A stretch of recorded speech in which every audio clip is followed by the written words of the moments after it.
Bro, my father bought, I don't know, 150 cigars, dude. Really? And we smoked like 50 of them, like 40 of them across the 2, 3 nights that everyone was in Florida. He got me these lighters, which are actually pretty nice.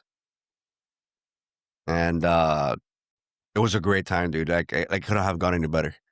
The wedding? Yeah, I don't know if you remember, but last time we were talking about like having so many people Yeah. and picking who to go and where you're gonna do it, destination weddings Mm-hmm. back home.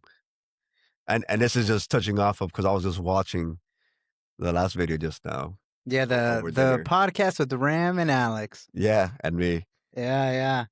We just go wild a little bit. And Yeah, and I think even it's after I deleted a bunch of it, not deleted, cut out a bunch of it. The whole like the your whole audio. oh, it's up. Yeah.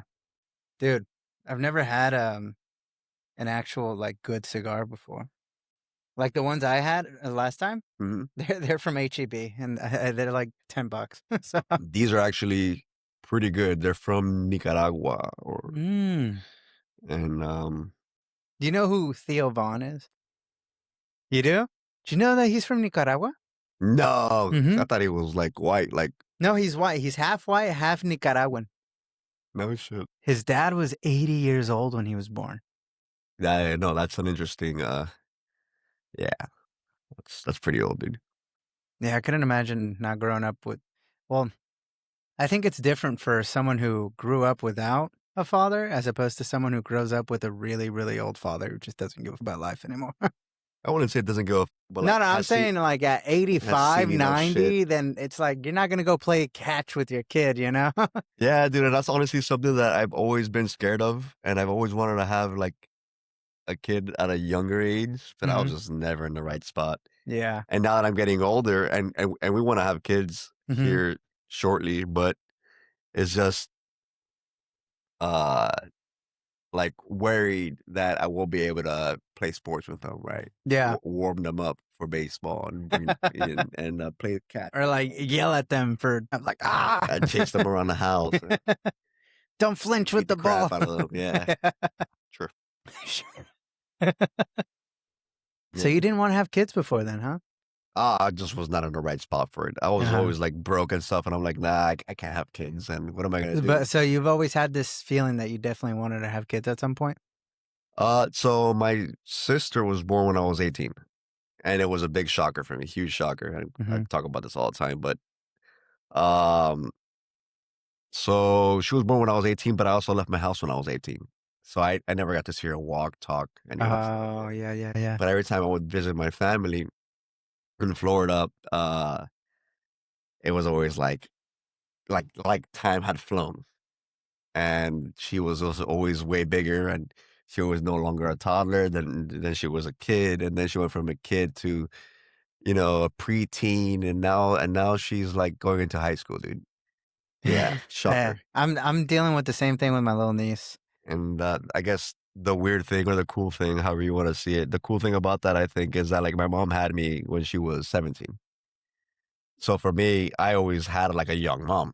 In school, all my friends hit on my mom, and it was weird and uncomfortable. Yeah. But the fact that our age gap was so little, I never appreciated that. Mm, So then my sister was born, and I'm like, holy shit, I'm like old enough to be her dad. yeah. And I told her this story, and she tells her friends, oh, that's my older brother. He's old enough to be my dad. And Oh, yeah, like, uh, makes you see things differently in a different light. yeah. No, because a lot of people, I would say, like in our generation, probably doesn't want to have kids. I love kids, dude. I didn't like them when I was younger because I was too much of a moron, but I didn't appreciate them. And you don't realize, like, even when I said this, we talked about this before, but even when I started at work at the plant, uh, I hated showing other people like my skills. I was like, how the hell does this guy that has more years of experience, is older than me, went to school, is an engineer, doesn't know this stuff?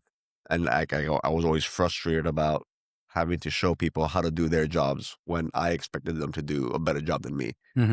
And this is what we're talking about with RAM, right? Where it's like when you're the dumbest person in the room and You're in the wrong room. when you're the brightest person in the room and you're like, and you know you're an idiot, you're like, I should not be the smartest person in this room right now, right? Like, There's a problem. yeah. Cheers, bud. Mm. Cheers. Salud, Santi. Thanks for coming, dude. Thanks for having me, dude. I didn't think we were gonna have a podcast, but Yeah, I didn't think so either. Here we We were just gonna chill. Mhm. I I wanted you bring you a cigar because last time we had one was my first cigar. Oh, really? If you go back into the podcast and see it, you'll see that I was like, how do you feel this? Well, me too. I mean, it was my first cigar, but I assumed that you guys would be more seasoned with the whole Seasoned thing. with other stuff, but not cigars. I always hated just tobacco in general. Mhm. But now that I quit smoking pot, this is the new kid in the block. Right? Now I drink more, gain some weight, Yeah. have cigars. I haven't had too many. I have had a Yeah. handful at this point. Well, why do you think you didn't like tobacco before? Was it the smell? It's usually the smell for a lot of people. Well, no, that and the scare. Like, yeah, you're gonna die. You're I gonna was get scared cancer. into it. Yeah, Yeah. and the problem, I guess, in my household was that my grandma and both of my grandparents, my grandma and my grandfather were like heavy chain smokers and alcohol, Mm-hmm. and they both had like one had cardiac arrest, the other one had a heart attack, the one has a stent, or they both have stents in their hearts, Mm. holding arteries open and stuff like that. It's like, and it's all from like drinking a lot and smoking cigars their entire lives. So they literally quit smoking in their 60s. But cigars or cigarettes? Cigarettes. Cigarettes. Okay. Cigarettes, yeah. Yeah, because that's And the only what reason got I'm me. smoking Yeah. a cigar is because at least this is not a cigarette. Yeah. A cigarette's just a cocktail of Toxins and bad things for you. addictive qualities. I think the least that it is a tobacco product. Mm-hmm. Yeah. Like if it was just a tobacco, because have you tried the Chinese cigarette ever? No, they offered them to me, and I'm like, dude, I'm not into that. I'm sorry, but I know, but the you could have offered Chinese me anything ones else, dude. are And I might have. pretty sweet because they're so skinny. Some of them are so skinny, and I don't know. I could be completely off base on this, but it just seems like that's just actual tobacco in that cigarette, as opposed to all the additives that they add here. And I think that's how I guess we Floridians feel about cigars, Mm-hmm. where it's just like, all right, cool. This is a leaf rolled by some dude in Nicaragua. little Havana. Yeah. Oh, have you seen that Netflix documentary? Yeah, it's kind of like a documentary style Surprised me. about Cuba.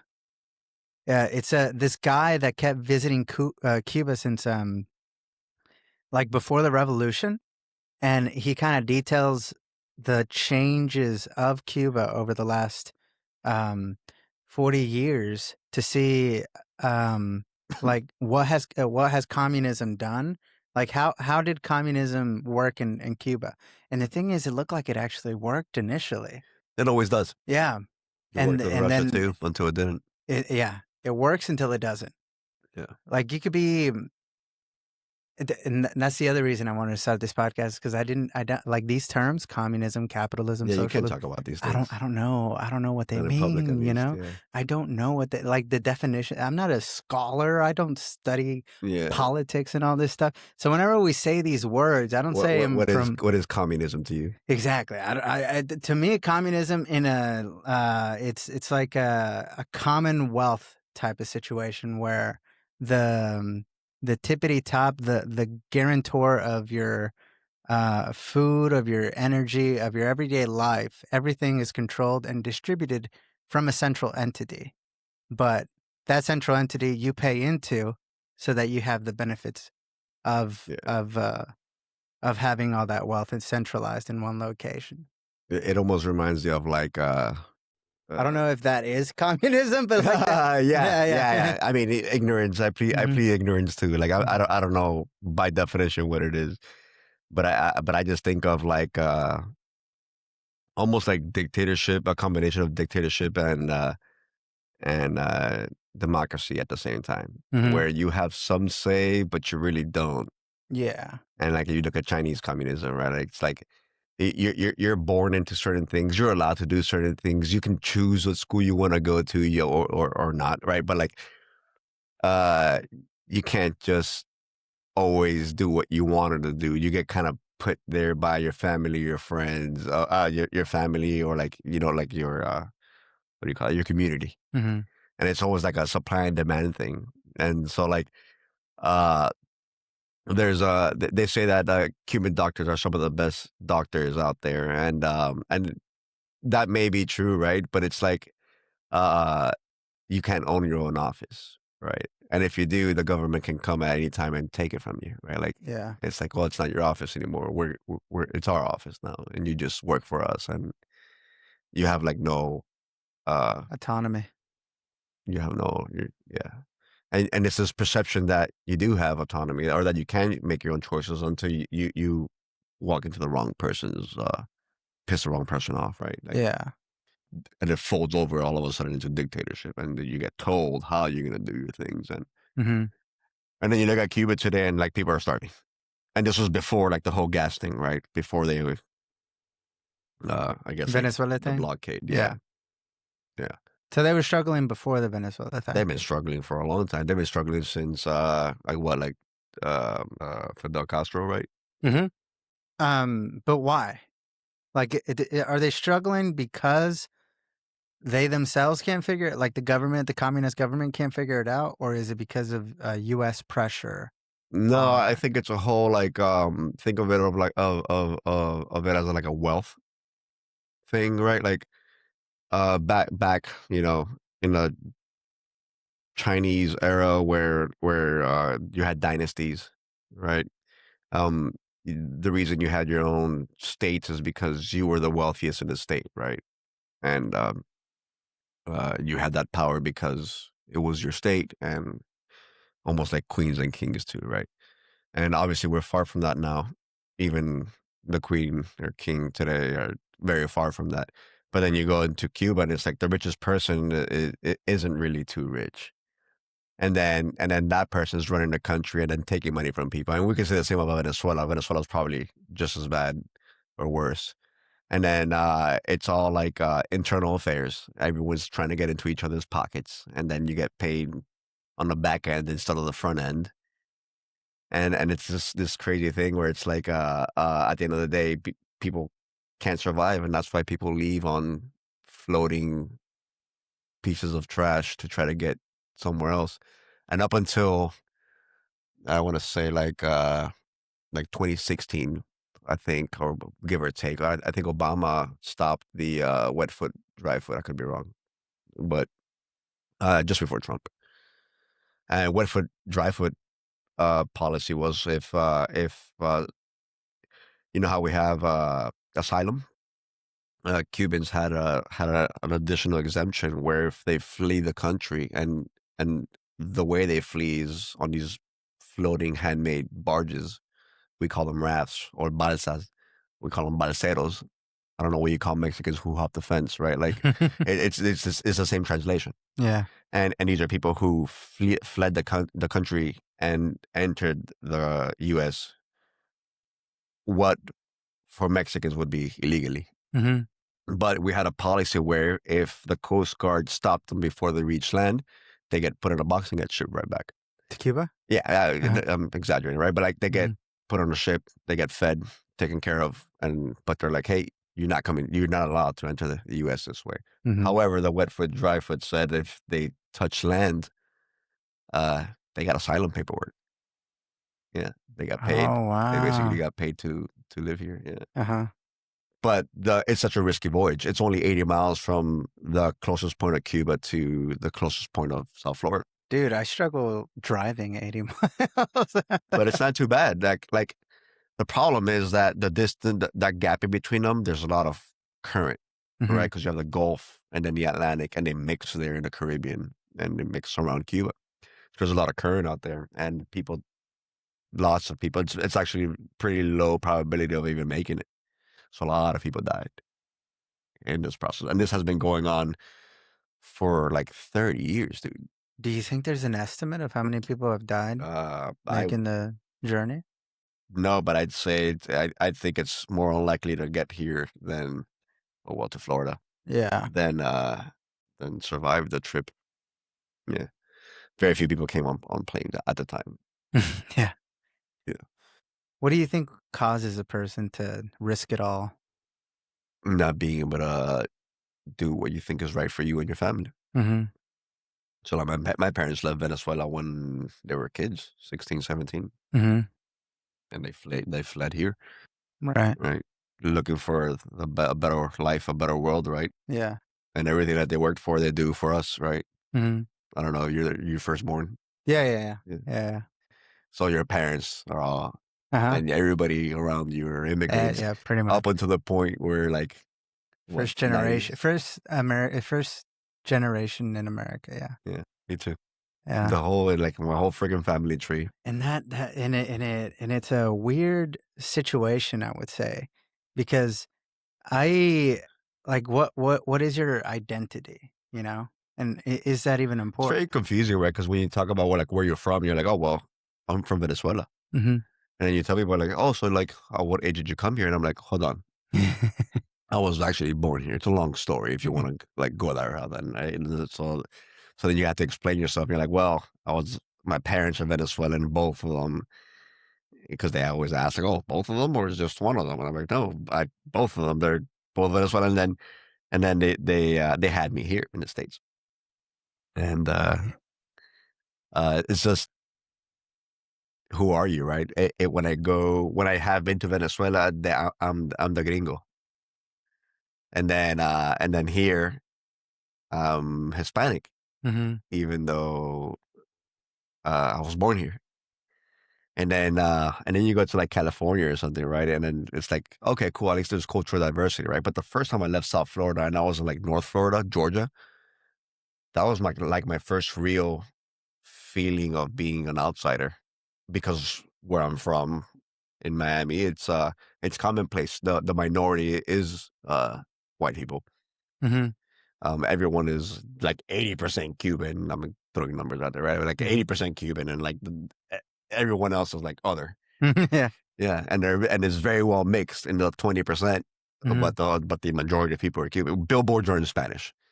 Yeah, uh, so leaving South Florida and like seeing another culture at 18, that was a huge culture shock, right? Like going into a diner.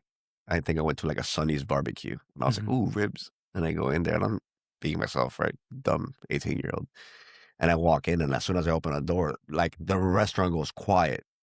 It was so weird. I was like, everyone stopped what they were doing. Everyone stopped eating. The waitress stopped serving, and everyone turns around, sees the front door, and almost it felt like a minute, but it was like 3 seconds where everyone just stopped, looked over, and then kept going about their business.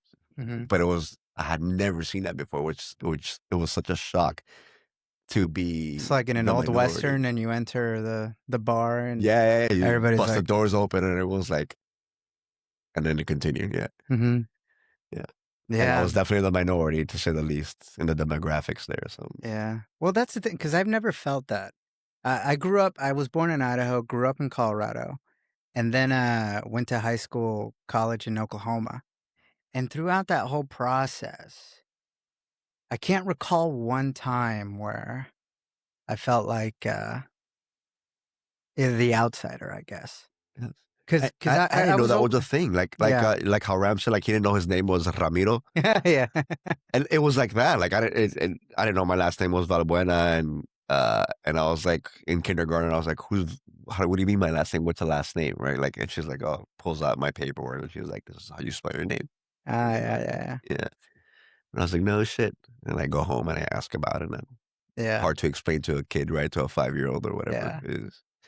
But I'm proud of all of it. Yeah, yeah, And exactly, and it but depends who I'm talking to, right? Because you explain yourself, and it's like, oh, I don't. First of all, I don't have to explain myself, right? But then you want to explain to them so people can see all the sides of all these points, right? Because pretty sure you're proud of being Mexican, right? But mhm, you're also proud of being American, right? And I'm yeah, super patriotic. I would love that I'm American, yeah. And then, but then I also have a lot of pride in being Venezuelan. So whenever I meet a Venezuelan person and we're like, hey, oh, no shit, where are you from? Oh, my family's from Maracaibo. Oh, but, oh, when did you come here? And I'm like, oh, I was born here. But, oh, but you sound like you're from there with your accent. I'm like, oh, Yeah.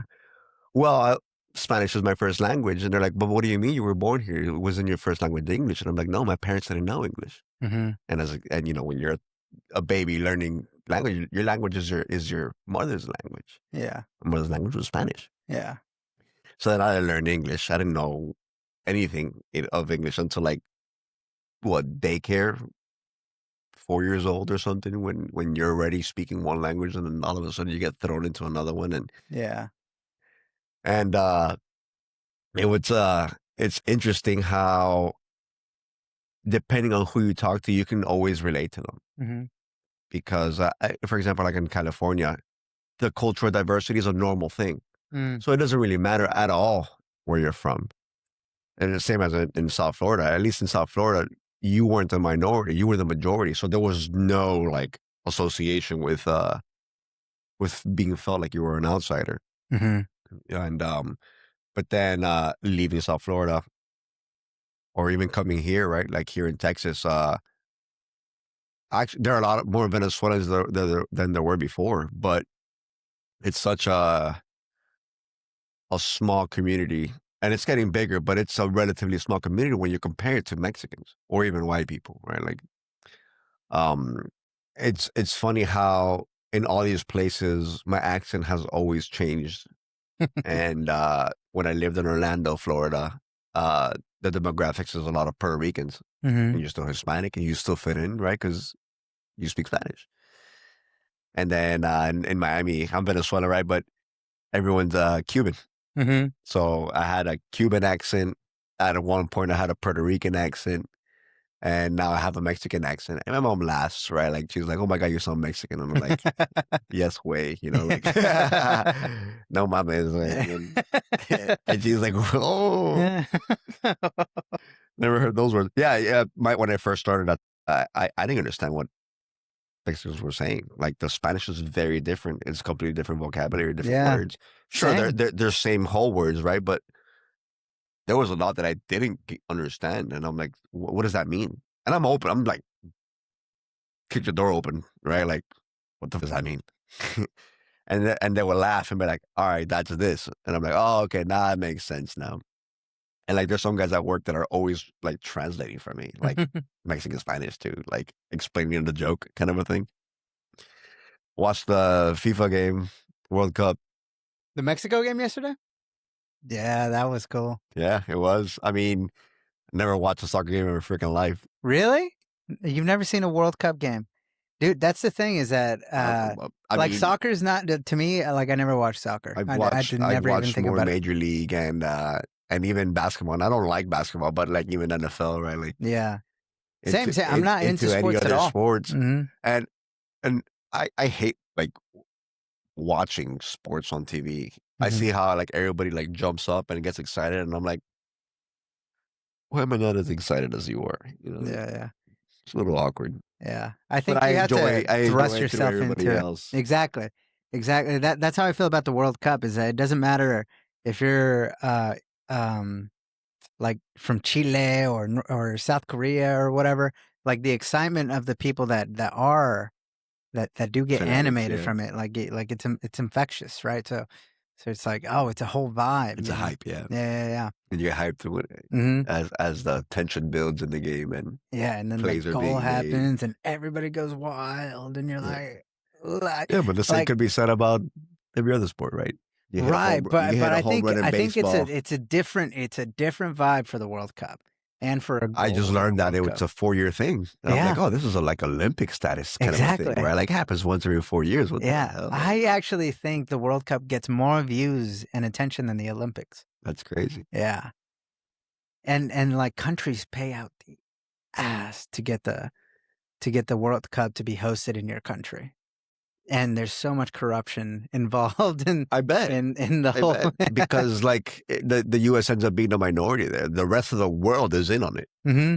And that's crazy. Yeah, yeah, yeah. Like we talk about NFL being popular here, and then you're like, have you heard of soccer? That's the real football there, Yeah. the OG football. That's probably like the Premier League in Europe is probably the most Yeah, like and a lot of countries. yeah. Because soccer is like the universal sport, isn't it? Yeah, you can play it with nothing. You can Yeah. play with just a ball and 2 sticks, 4 sticks, Yeah. and It makes me wonder in why like very, in Cuba baseball's the main thing. Because it requires more equipment. It requires more like investment yeah, out of but it's just like how they did basketball back in the day too, right? The milk carton, the milk, that was a hoop, man. a milk carton. Yeah. What do you mean? Like, the milkman had a crate, a milk Oh crate, sorry. yeah. Yeah. If it's, I think, 4, uh, 1-gallon milk jugs. Yeah. But the thing is that with baseball, like the bats, they break. The balls, they get lost. The How do gloves. you think they practice? Yeah, Yeah. you need a tad bit more equipment, but these guys basically play with nothing too. Yeah. And They like play and with their like when bare they hands. practice, Yeah. they don't have like practice balls. What they'll do is they play what's called like chapitas. All those beer that they drink, Oh. all the caps, Uh-huh. all the beer caps, they Yeah, put them yeah, away. And when it comes time to practice, they give you the end of a broomstick, and you're like, that'll make you a better baseball player. yeah. It 100% will. Yeah. You're out there 100%. swinging the thin ass little stick trying to hit a baseball Oh, cap. dude. I The did that as a the kid. It was so much fun. the motor function is the hand-eye coordination, the extension of your body, right? Because a lot of all these sports are about extending past your human like reach, right? Like you play lacrosse, right? Lacrosse is a stick. You're catching a ball way the hell over there, like 9 feet in the air, and you're jumping up to catch it, and you catch it with one hand on one stick. And it's crazy because it's like, how did your mind correlate the distance? Like, when did that calibration happen? Yeah. Right. Yeah. Same thing with a baseball glove, right? Where like it's like you don't catch the ball with the palm of your glove. You catch it with the pocket. Mhm. And I always find it funny when I see like old ladies driving like this, like trying to see the front of the car, because it's like that person shouldn't be driving. They don't have The perception. the spatial awareness to know where they are in relationship to the size of their car. They feel like they're driving a semi. Yeah. And we're talking about like a Prius, right? Like a Yaris or something, right? Like a little freaking egg with a Yeah. really low windshield, and you can just basically see the front bumper. Yeah. I remember Elon Musk describing when they were developing the Model Y that he described that women I guess there's studies on this that women prefer to sit higher. So they installed like higher seats in the Model Y so they could be able to see over it. Like that was one of Hmm. the Yeah, design decisions for yeah. women. So that makes me think. And So they, that is a women thing then that's like a I wouldn't say it's a women thing. I think it's a cognition thing, right? Like, men tend to like cars more, so like it skews the statistics a lot. right. So it is, but it is like more of a feminine thing than Yeah, and even like an older thing too, right? People who learn late in their life to drive, that they'll develop the motor function. yeah. Yeah, so they can get away with driving, but then you put them in scenarios where they need to make corrections, and they make overcorrections that put them in a worse position. Mm, Right? And like in Europe, they do like to get your license. It's actually pretty rough, and they do I forget what it's called, but think of like sprinklers on like a football field or like a concrete pad, a skid pad. It's called a skid pad, and they'll soak the concrete, mhm. and you're on a dry patch, and as you're driving, as soon as you hit the water, you start hydroplaning. Yeah. Right, so like the wheel doesn't make contact with the ground. You float just above the concrete on this thin layer of water, and when you turn, you have no contact. So like, uh, you basically can't do anything with the car, and the car's gonna do whatever physics says it's gonna do.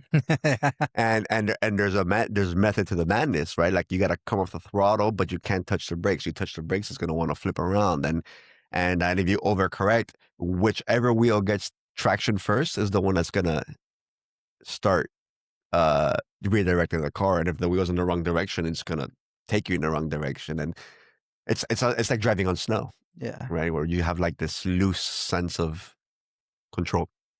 And the more you practice that, the better you get at responding when you get into those scenarios. And that's why you have people getting huge accidents when it snows, huge accidents when it rains. Mhm. Well, because we don't practice that thing. We don't. It's not required of us to get. If people get learn licenses in cereal boxes, right? Like, so then you have a Cuban immigrant who has never driven a car in their lives, male or female.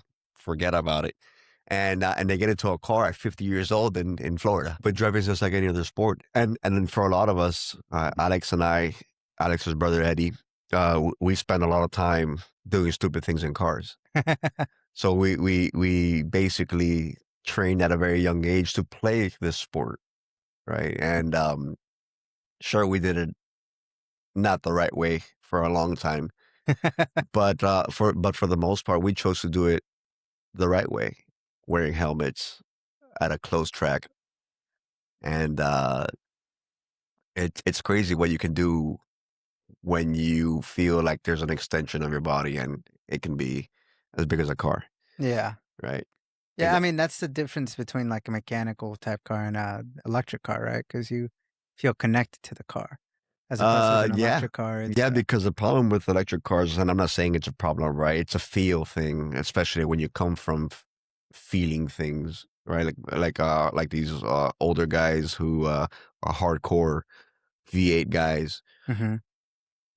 And they feel the motor vibrating the chassis. They feel the gears engage. They can feel when the tire wants to slip, and they have a feel of when the tire is going to break traction. And this goes back to what we're talking about Mhm.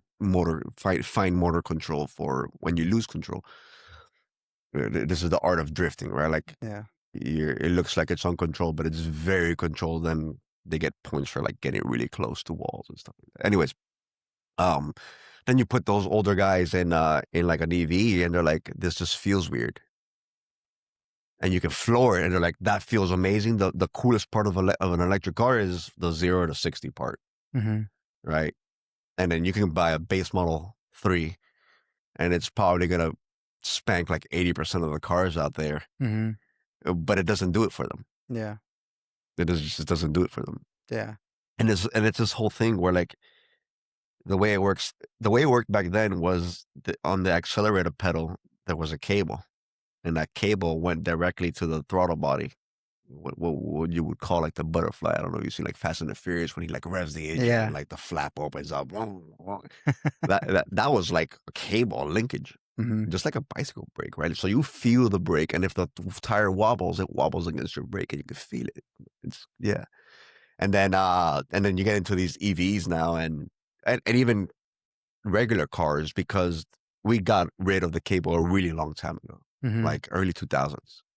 And the thing about the getting rid of the cable meant that there was a sensor on the accelerator pedal Mhm. that gives it the Have you been take my using stress off. AI to make designs?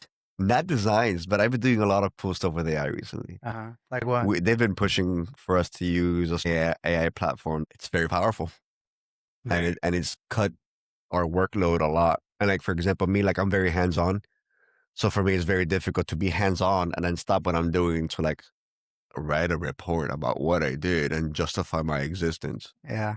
I don't do that. Yeah. My existence is justified when somebody looks at the data and says, "Wow, that station got faster. Who worked there?" What And how my do you, boss knows. how how can we make reports useful? So they're not useful. The data is.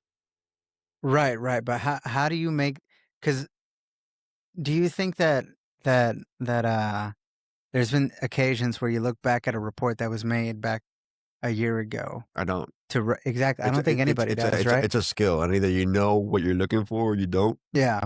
If you gotta go to like, oh, what happened last time, then you haven't learned what happened last time. Yeah, exactly. Yeah, you haven't, but like for the new people, like they don't even go I back. actually had a conversation about this not too long ago with my coworkers about the flat rate system. I think we talked about our last podcast, right? With how where mechanics get paid a certain amount Mhm.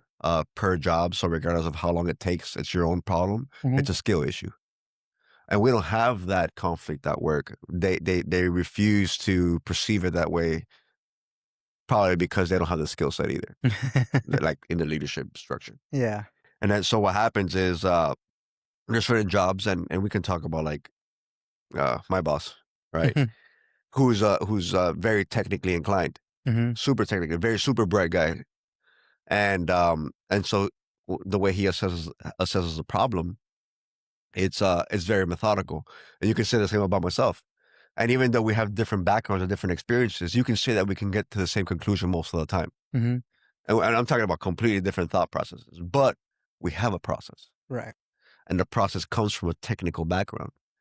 And so we were talking about how in dealerships there's service manuals and service bulletins, and whenever you want to do a work on a car, there's a very specific procedure on how to do that because there's a very specific expectation of how much time it's going to take. There's a number on how many hours that's going to pay, and there's a group of engineers at the manufacturer that are dedicated to doing that. So put yourself in in your position, right? Where you have guys at different skills, but you pay them all the same, or well, whatever, plus or minus a little bit, right? But what if you had a really smart guy who wasn't making what he wants, and he wants to just be really good at his job, so he tries to get more efficient, right? Mhm. And he learns how to get more efficient. And in order for him to be more efficient, he asks you for some specific tools, and you get them for him. And he turns certain breakdowns that you normally have, whether they're normal or not, whatever. But your same breakdowns, if you put two different people in it, they'll both resolve it in a different amount of time. Mhm. So the point is that we don't have a manual that says this breakdown, this is the expectation. We end up normalizing it as they happen frequently, and we say, "Oh, that's a tip dress fault. That happens frequently, right?" Mhm.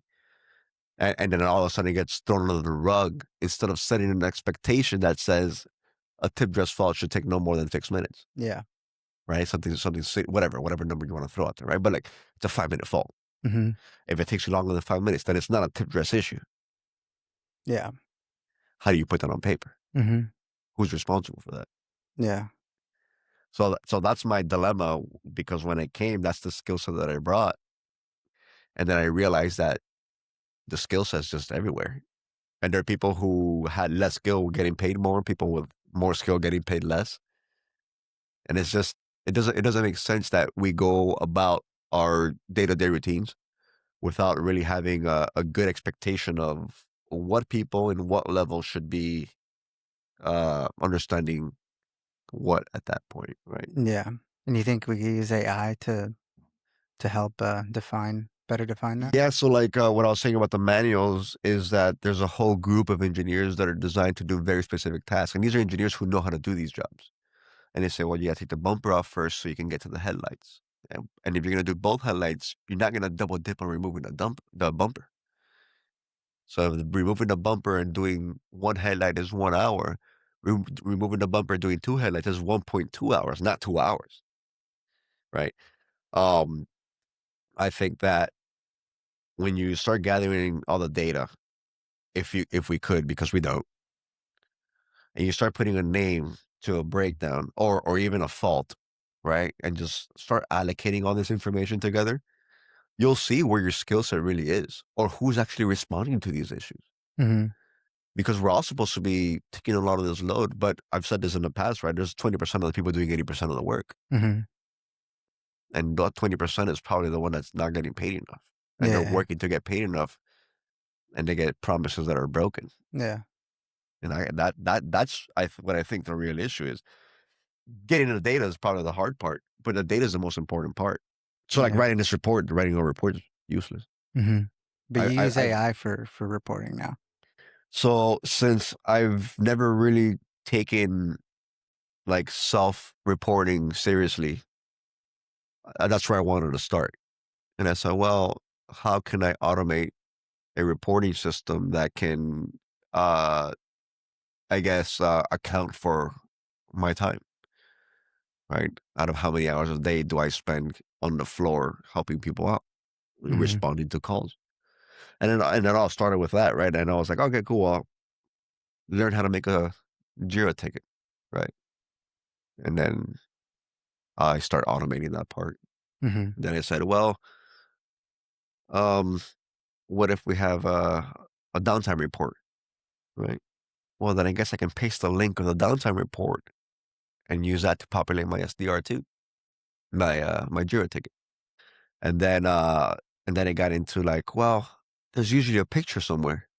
So what if I download the picture and ask it to find a picture in my download document and see if it can reference it? And then I ended up with we have an entire list of each robot in our shop, and it's very detailed. Credits Daniel Medrano. He did a great job at like making this expansive. I guess I did it together, right? But he took ownership of like putting every single detail for every single robot, and I exported that file into a CSV and dumped it in, and it saved it in its this AI software saved it in its memory, and it said, "Don't worry about it. Next time you mention a robot, I'll find the right name to it, right? Because you seem to shorthand the robot name a lot." And I was like, "Yeah, I do. That's a good idea." And then it starts finding the robot, what brand it is, what technology it has, right? Whether it's a welder, whether it's an adhesive robot, whether it's a spout welder, what metal it's welding. Is it steel or is it aluminum? And it has the IP number to it, the part number of the robot, right? Like the size. Mhm. And it also has its own links to other things for the robot, like the WTC controller, right? Yeah. So then it has all this information. So every time I mention a robot, even if I shorthand it, it'll find a station, find a robot, give me the information of the robot, Mhm. and then add that to the report. Yeah. And then I said, well, what if they're calling for help on Teams? And if they mention a robot, I can pull a log from it. Well, because before that, I was like, damn, what if I can just pull a log from here? Can you pull logs from robots? And it's like, yeah, give me an IP. And then I said, I give it the IP. It starts thinking, it starts trying to do things, and it understands that these robots have very specific protocols. And then it tries to do a couple of different ways, HTTP, and then it tries to do FTP, file transfer protocol. And that's a very old protocol, but it works very well, and it's very standard and robust. And it logs into the robot. It finds the directory of the whole robot, and it says, "What file did you want me to pull?" There's this one that's called error log, and there's this other one that I asked about later. I said, uh, they told me that I should even get the error log. I should get the logbook. Mhm. Whatever details. So I was like, yeah, let's get the logbook out of the robot. Downloads it for me, shows it to me inside the prompt. It says, look, this is what it's been doing. Here's 1,000 lines, 1,500 lines. I was like, oh, that's interesting. You can get the information and read it, text. It's simple text, right? So I can read the text inside the logbook. I was like, damn, that's a good idea. What if I get Teams integrated? So I was like, can you integrate Teams? And you're like, yeah, we can integrate whatever the hell you want. We get Teams integrated, and then I said, well, every time somebody asks for help for a robot, go ahead and pull a log for the robot before I even respond. Sure thing. Every time somebody asks for a robot support, it pulls a log of the robot even before they shut it down, right? Because sometimes you have these breakdowns where you got to power off the robot, whatever. We already have a log file before the shutdown. And then as I'm walking over there, it starts generating a ticket for me. Mhm. Mind you, I haven't touched my laptop. I'm walking to the breakdown. I help out. They're down for 20 minutes. An SDR is generated, right? They make a downtime report. And they make a chat for the downtime reports. They post pictures in there, whatever. And we get the line running, right? 20, 25 minutes, 30 minutes, whatever number you want. We got to start this report after 20 minutes, right? So these are like, we've been down for too long. Here, this is the threshold where we got to make a report where upper management wants to see what happened. Cool. Go back to my desk and I said, show me what you got for the ticket. Mhm. It's got the robot name, robot IP. I paste a link for the downtime report. It pulls all the information, how much time we were down, all this nonsense. And I Mhm. look at it in text format, and it looks like a a thorough Report. report. Yeah. Yeah. Yeah, let me take a picture. Uh, Oh, off of 2 sentences. Yeah, dude. And up next is Skata. oh yeah. Get the real downtime from Skata. Dude, we didn't record any of that. Oh, what? Of I don't know how long we've been without recording, but we haven't been recording. No shit. Oh no. You suck, dude. Ah, This is a good one. that was such a good conversation. What, since you went to the bathroom or what? I think so. I don't remember when I turned it off, but yeah, it turned off. Oh, shit. Anyway, 3 body problem. Yeah. I don't know, man. Yeah, three body problems is a orbital mechanics problem. Mm-hmm. Yeah, they can't stay in orbit. The sun is killed it. Yeah, it's Yeah. exciting, dude. Yeah. It's exciting, and the universe has a lot of answers, Mm-hmm. and the math is there. And I don't know the math, right? But I trust that there's someone who's really good at math out there that's doing the math. Yeah. Well, it's almost impossible that we're alive, right? Yeah, It's like quite literally, it's like yeah, one of the most impossible things mhm, of this reality that we exist. yeah. And the crazy fact that we were able to exist this long, right? Yeah. Yeah. Yeah. Because we're due for another major asteroid, Yeah. Mm-hmm. like dinosaur wiping asteroid Yeah. size. They're out there, they exist, and I think I don't know if NASA's doing anything nowadays, but I know that they had a plan at some point to like have several contingencies, right? So this is for the first time a civilization can do something about that. Mm-hmm. In the past, like obviously dinosaurs didn't have the technology. Elon talked the other day, or I guess a long time ago now, about the size of Earth civilization, right? And like being able to harness the energy, and like this whole thing about the show you're talking about doesn't make much sense because as a civilization, in order for us to in order for that civilization to come out to us, they need to have they needed to have enough energy harvested from their own sun, right? Mm-hmm. Like we can't even do that properly.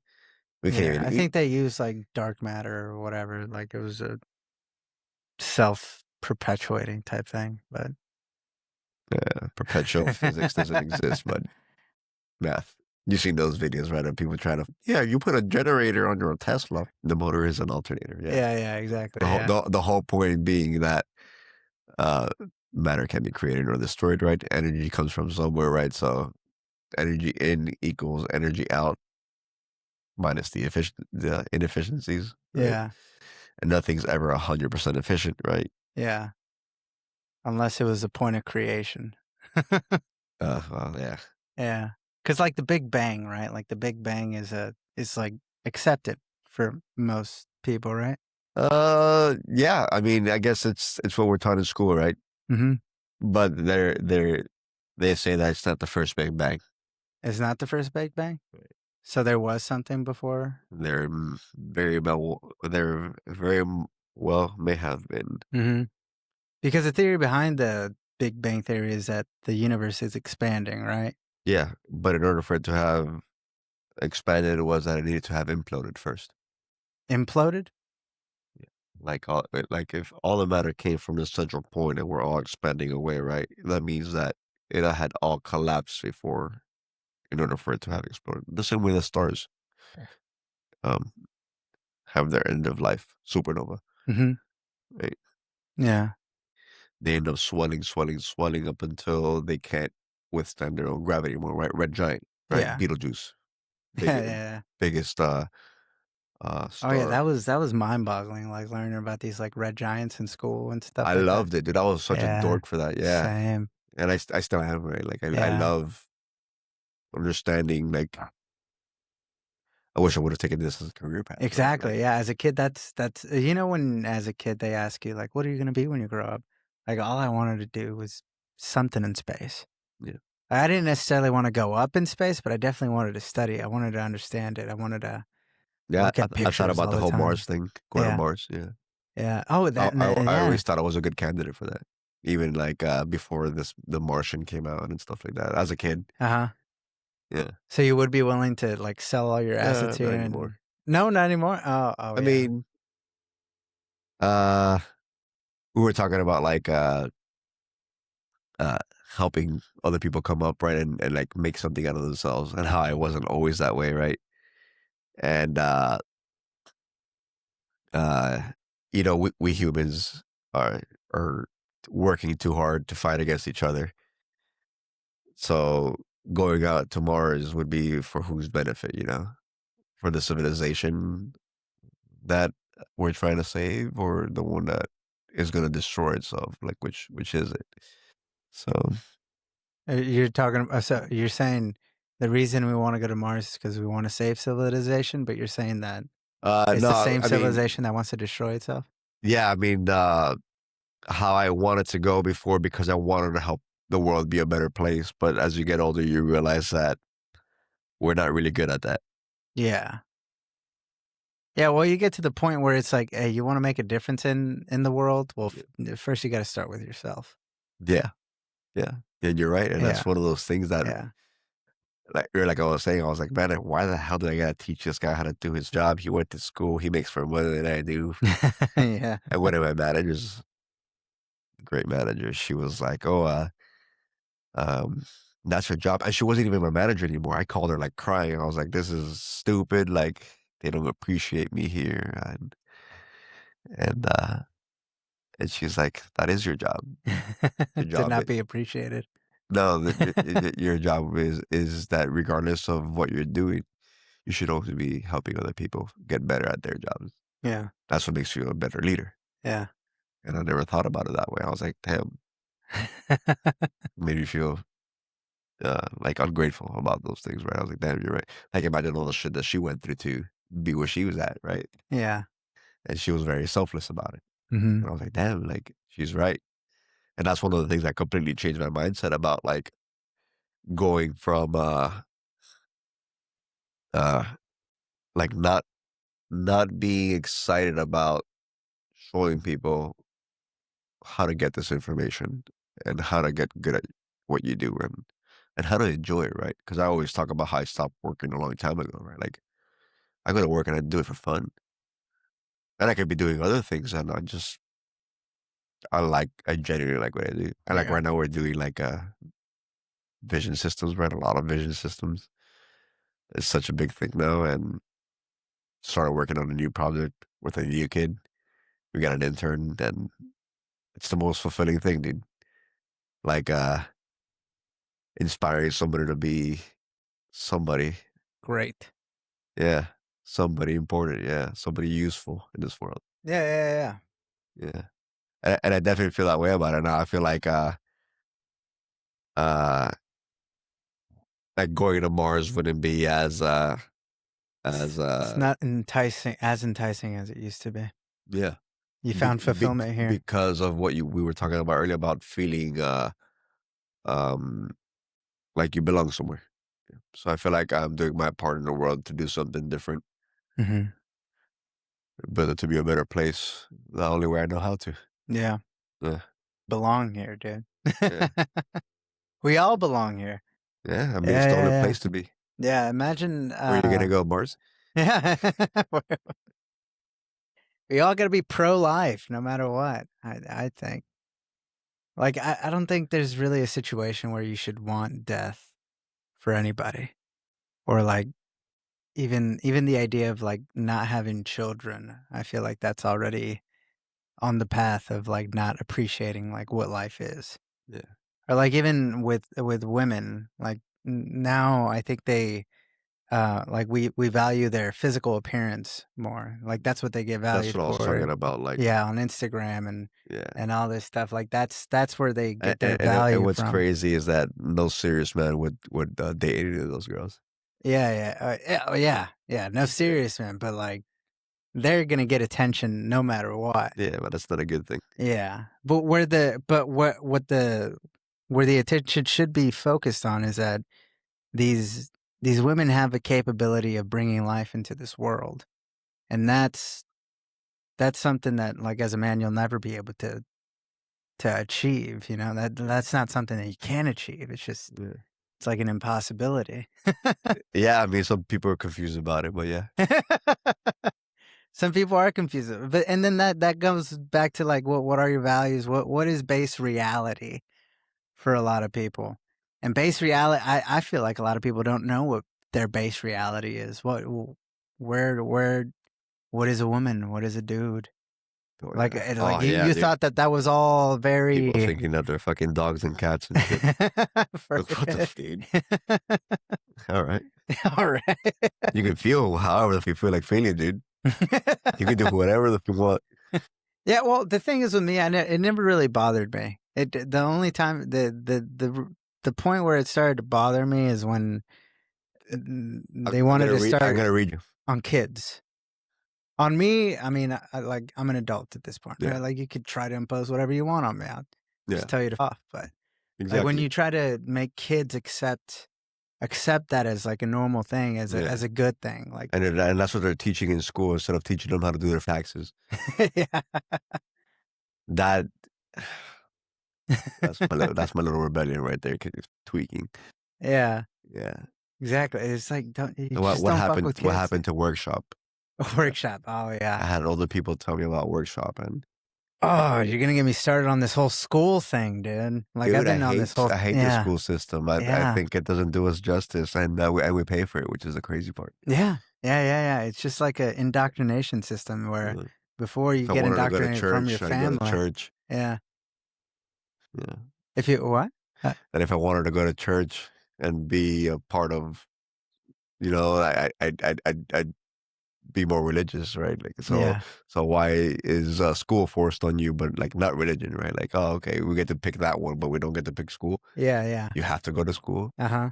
And Oh, you're and disincentivized from being homeschooled or starting your own little school. yeah, Because and before that, that's what it was. Like the schools were a community yeah, based type thing where all the community is invested because that's where all our children, they're all that we all want the best for them, right? But yeah, now it's so and genuinely, yeah. we should want the best for them. Mhm. But all of this, all this grooming that's going on with like, our own kids in our own homeland, right? Like, you expect that in third world countries, not even third world countries do that. Mhm. Third world countries are now second world countries are now first world, and we were supposed to be the first world country, and I feel like we're just going downwards into a second world, right? Like, Yeah, yeah. It definitely seems like we're going downhill, right? yeah, Yeah. that's something I'm too happy about. Like societal collapse. Like what is it that binds us all But together? we're doomed for that. Huh? History tends to repeat itself. Civilizations collapse Right, right. either on their own or by something else. Uh-huh. But that's I think that's all because I mean greed, obfuscation, just um people are very individualistic. Abundance. That's what happened with the rats. Abundance. Yeah, Okay. when they had an abundance of food, they stopped procreating. An abundance of food they stopped. Yeah, they didn't have the need to, or they didn't feel like they had to procreate. And I thought that was crazy. I was like, "What do you mean? Like, well, when you don't have to like hunt for food, survive, Mhm. reproduce, have a family, feed your family, and so on and so forth, like you can just stay at home and eat, watch TV the rest of your life, Yeah. right? And not even have. Why would I worry about having a kid and having to deal with a kid, right? Like that's the mentality a lot of people are, or I don't know if it's the mentality, but it's the I guess a scientific study of what they did with rats Mhm. and how if you give them everything they need and overfeed them, they don't procreate. They stop working to survive. Yeah. It's like I think work is a good thing. I mean yeah, it's like selfishness. What? That idea that like hey, I like why would I want to bring life in why do I And want to complicate add myself. Yeah. yeah, why do I want to add complications to my life? Why do I Yeah. want to add responsibility in my life? And I think that's what a lot of people are Why afraid do I of. want to share my income with another like Yeah. human being? Like I could travel, I could go Yeah, wherever. that's I what all don't these young girls or whatever, what do you call them? Influencers are. They have this idea that like, or whatever idea it is, that social media is what their world revolves around them. Uh-huh. Sure, you want to make your money, right? Do make your money and pull out. Have a Always got serious to pull life. out. Have a serious life. Yeah. Work, work is good. Work, work, work. Creates character. What do you think about That's this fair. the us kidnapping Maduro? Oh, dude, that guy. Right? Well, I mean, right, but why? Cuz I didn't know anything about it. You know, when I saw it happening, I thought it was just a huge like global power move, and it was right. But I think it might have been a part for uh like part of the grand scheme between Iran and oil, right? So, but honestly, I think it's something that should have happened a long time ago. Yeah, even with Maduro, with the last guy, Chavez, if we really wanted to do that, we should have done it a long time ago, or a really long time ago. Mhm. Same thing with Cuba. I think we should have done that with Fidel, wherever our interests are. I mean, I think at one point we had an interest in stuff, or you know, I had a positive image in the world, right? Everyone saw us as a positive thing, except for a handful of countries that thought we were horrible, and probably for good reason. We might have done them wrong in one way or another, but for the most part, a lot of people saw America as a positive thing, and that's why you have all these people that um, I think that's why you have all these people that want to immigrate. It's not because it's easy. It's because it's convenient for in a lot of ways and makes things simpler, right? Who the hell wants to live in a world where you got to worry about getting shot Mhm. or whether you're going to get your house broken into or whether, you know, they're going to hold you hostage, rape your wife? Mhm. That's not a way to live. Yeah. See, like initially I thought that the whole Venezuela thing was going to be like a it wasn't going to be a positive like Latinos wouldn't see that as a positive thing. It's like Oh, absolutely. but then it happened and I see all these the Mexicans, Cubans, like the whole spectrum Yeah. were all Yeah. for it. They So if they you l- saw what happened and in that moment, everyone that wasn't there was extremely happy. And what you saw in the news were people that were paid by the government complaining about it. The same people who are in their pockets, corruption, internal Mhm. affairs, all that nonsense. But if you go ask anyone who is a Venezuelan immigrant today, whether it's my parents or some of the guys that we work with, or girls or whatever, Yeah. cleaning bathrooms, ask them what they think. And they're gonna be like, that guy, dude, Yeah. why do you think I left my country? My country. Yeah. Okay. Yeah. See, yeah, no, it was a shock to me because at the time I like my whole headspace was that I was starting to realize that the United States uses their military not for good, but to create a whole lot of chaos all over the world. It started well, like Hey, it look, goes way we, back. we, Think we could Vietnam, we could have Iraq. done that without letting anybody know, but we chose to publicize it. Imagine how long it would have taken them to figure out that it was us if we wanted to play it that way. You know Yeah, what I mean? Like we literally showed up, put him out of his bed, and left without any incidents. yeah, That's the type of power that people underestimate the US for, and people train for this shit. And there's people like that, like we're really good at this kind of shit. yeah. And like we're good at this for civilians. What makes you think we can't do this on a military level, right? Right, but the thing is that Venezuela is easier for us for the United States to be able to infiltrate because it wasn't just like the United States came in and everybody in Venezuela was trying to save Maduro. I like the United States came in and the United States already had assets around Maduro. It's a Like, move, yeah. yeah, no, they knew It's a chess game. exactly where he was It's gonna a chess be. game, yeah. Yeah, yeah, yeah. We had spies everywhere, right? And we can have that because we have a lot of Venezuelans here that know the country like to its core, right? That know how everything works. That defected from Venezuela that came to here. So we had all this Yeah. intelligence, right? Let me ask you something. How many satellites do you think the US has in space? Oh, all of them. Yeah, Yeah, no, for the better yeah, part, right? yeah. And then how many satellites does Venezuela have in space? Well, none. But you could use the same argument for Iran. In Iran, we had trouble. We did, like it wasn't an easy like overnight. We had to go kidnap the Ayatollah, and we have him in custody I now. I agree to a certain extent because I also think that the global politics plays into what moves you make, Hmm. right? Because I think they could have done something very similar, and they could have been people underestimate how aggressive things can be. What do you mean? Um, we choose how far we want to take things, like a game, Right. right? So if we wanted to have So you're if saying so like what you're saying is that we couldn't kidnap the Ayatollah from Iran because we chose not to, yeah, not because we couldn't. yeah, Yeah. yeah, absolutely. Yeah, there's nothing we can't do when it comes to warfare like that.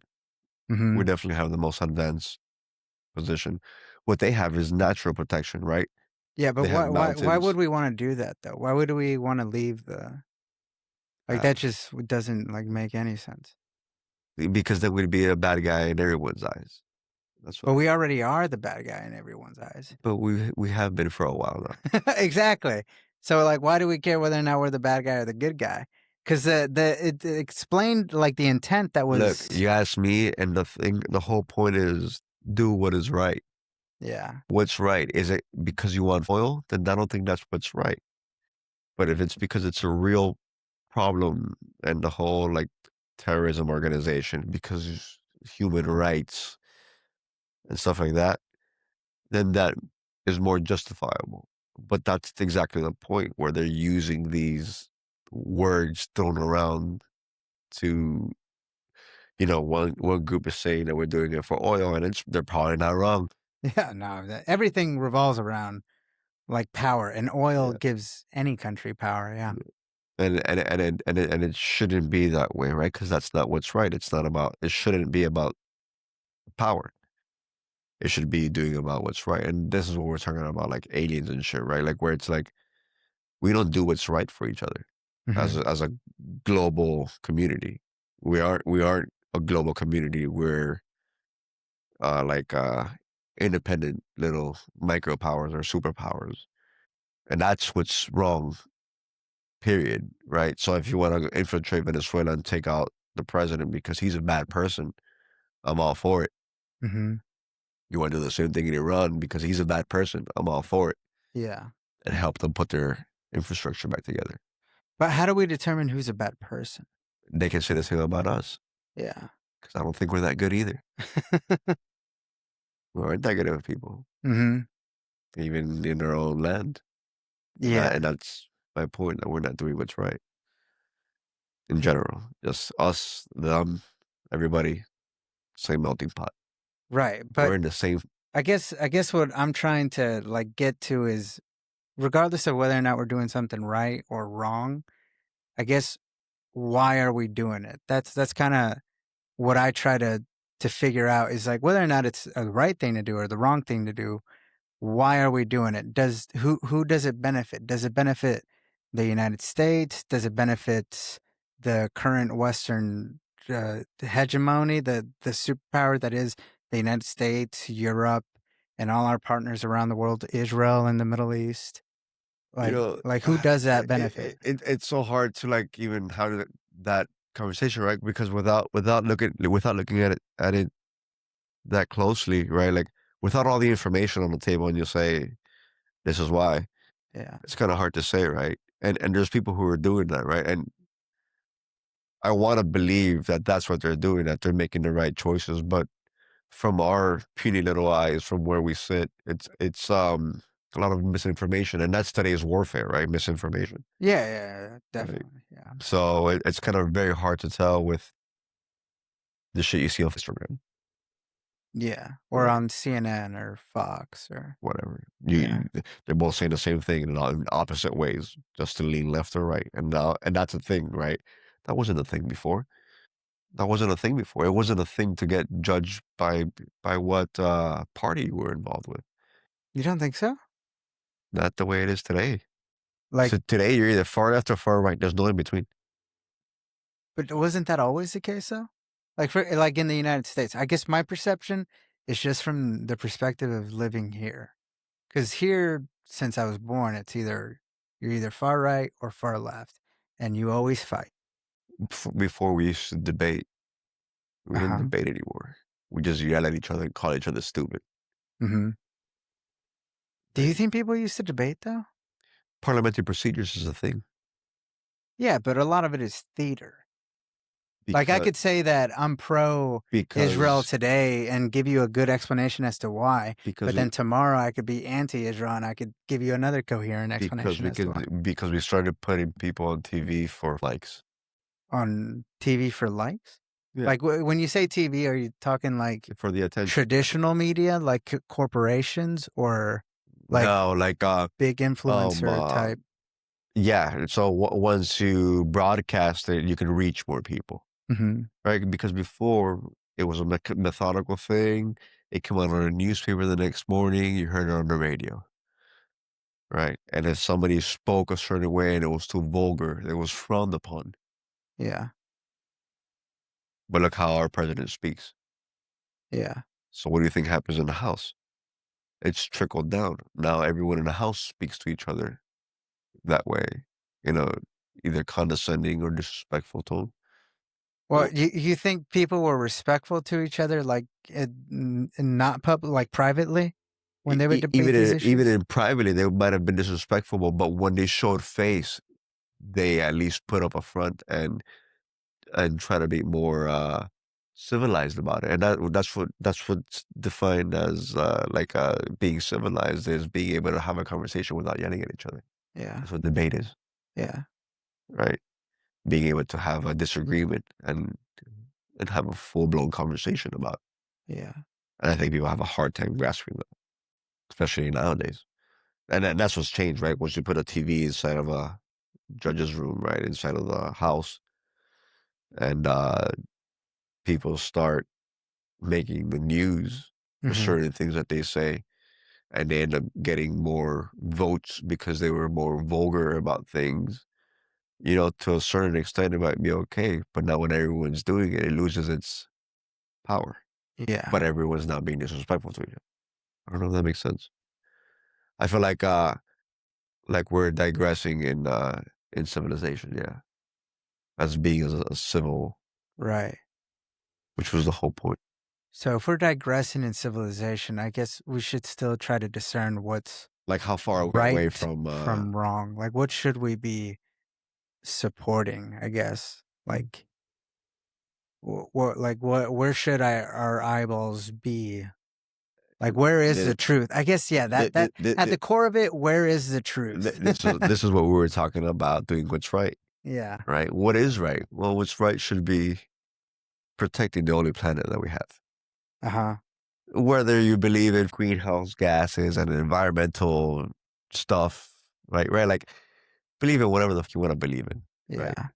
But we shouldn't be at each other's necks pointing nuclear warheads at each other like we did, like it's the Cold War, right? Yeah. And we should, and this is straight up politics at this point, right? But like we should be working with each other, not against each other. It's very simple, dude. And, Right, right. But why isn't that happening? because it's crazy, bro. I've had the privilege of working with people from all over the world, Yeah. and one of my friends is Iranian, and I never thought anything of it, right? And we were just having conversation one day. We were talking about fighter jets, right? And we're like, Oh "Oh yeah. shit, you're into fighter jets too?" And I was like, "Oh yeah, my favorite plane is a Sukhoi, a Su-37." And I was like, "Dude, that's my favorite plane." He's like, "Are you serious? Do you even know what that is?" And I'm like, "Yeah, I know what that Dude, is." I'm not into planes, but I can imagine that moment of like Well, connecting it's on a that. Russian jet, Yeah. and the thing is that most Americans are like full NATO, F-16, F-18, F-14, F-15. You said full NATO? NATO, yeah. Like most Americans will choose a NATO plane as their favorite aircraft. Yeah.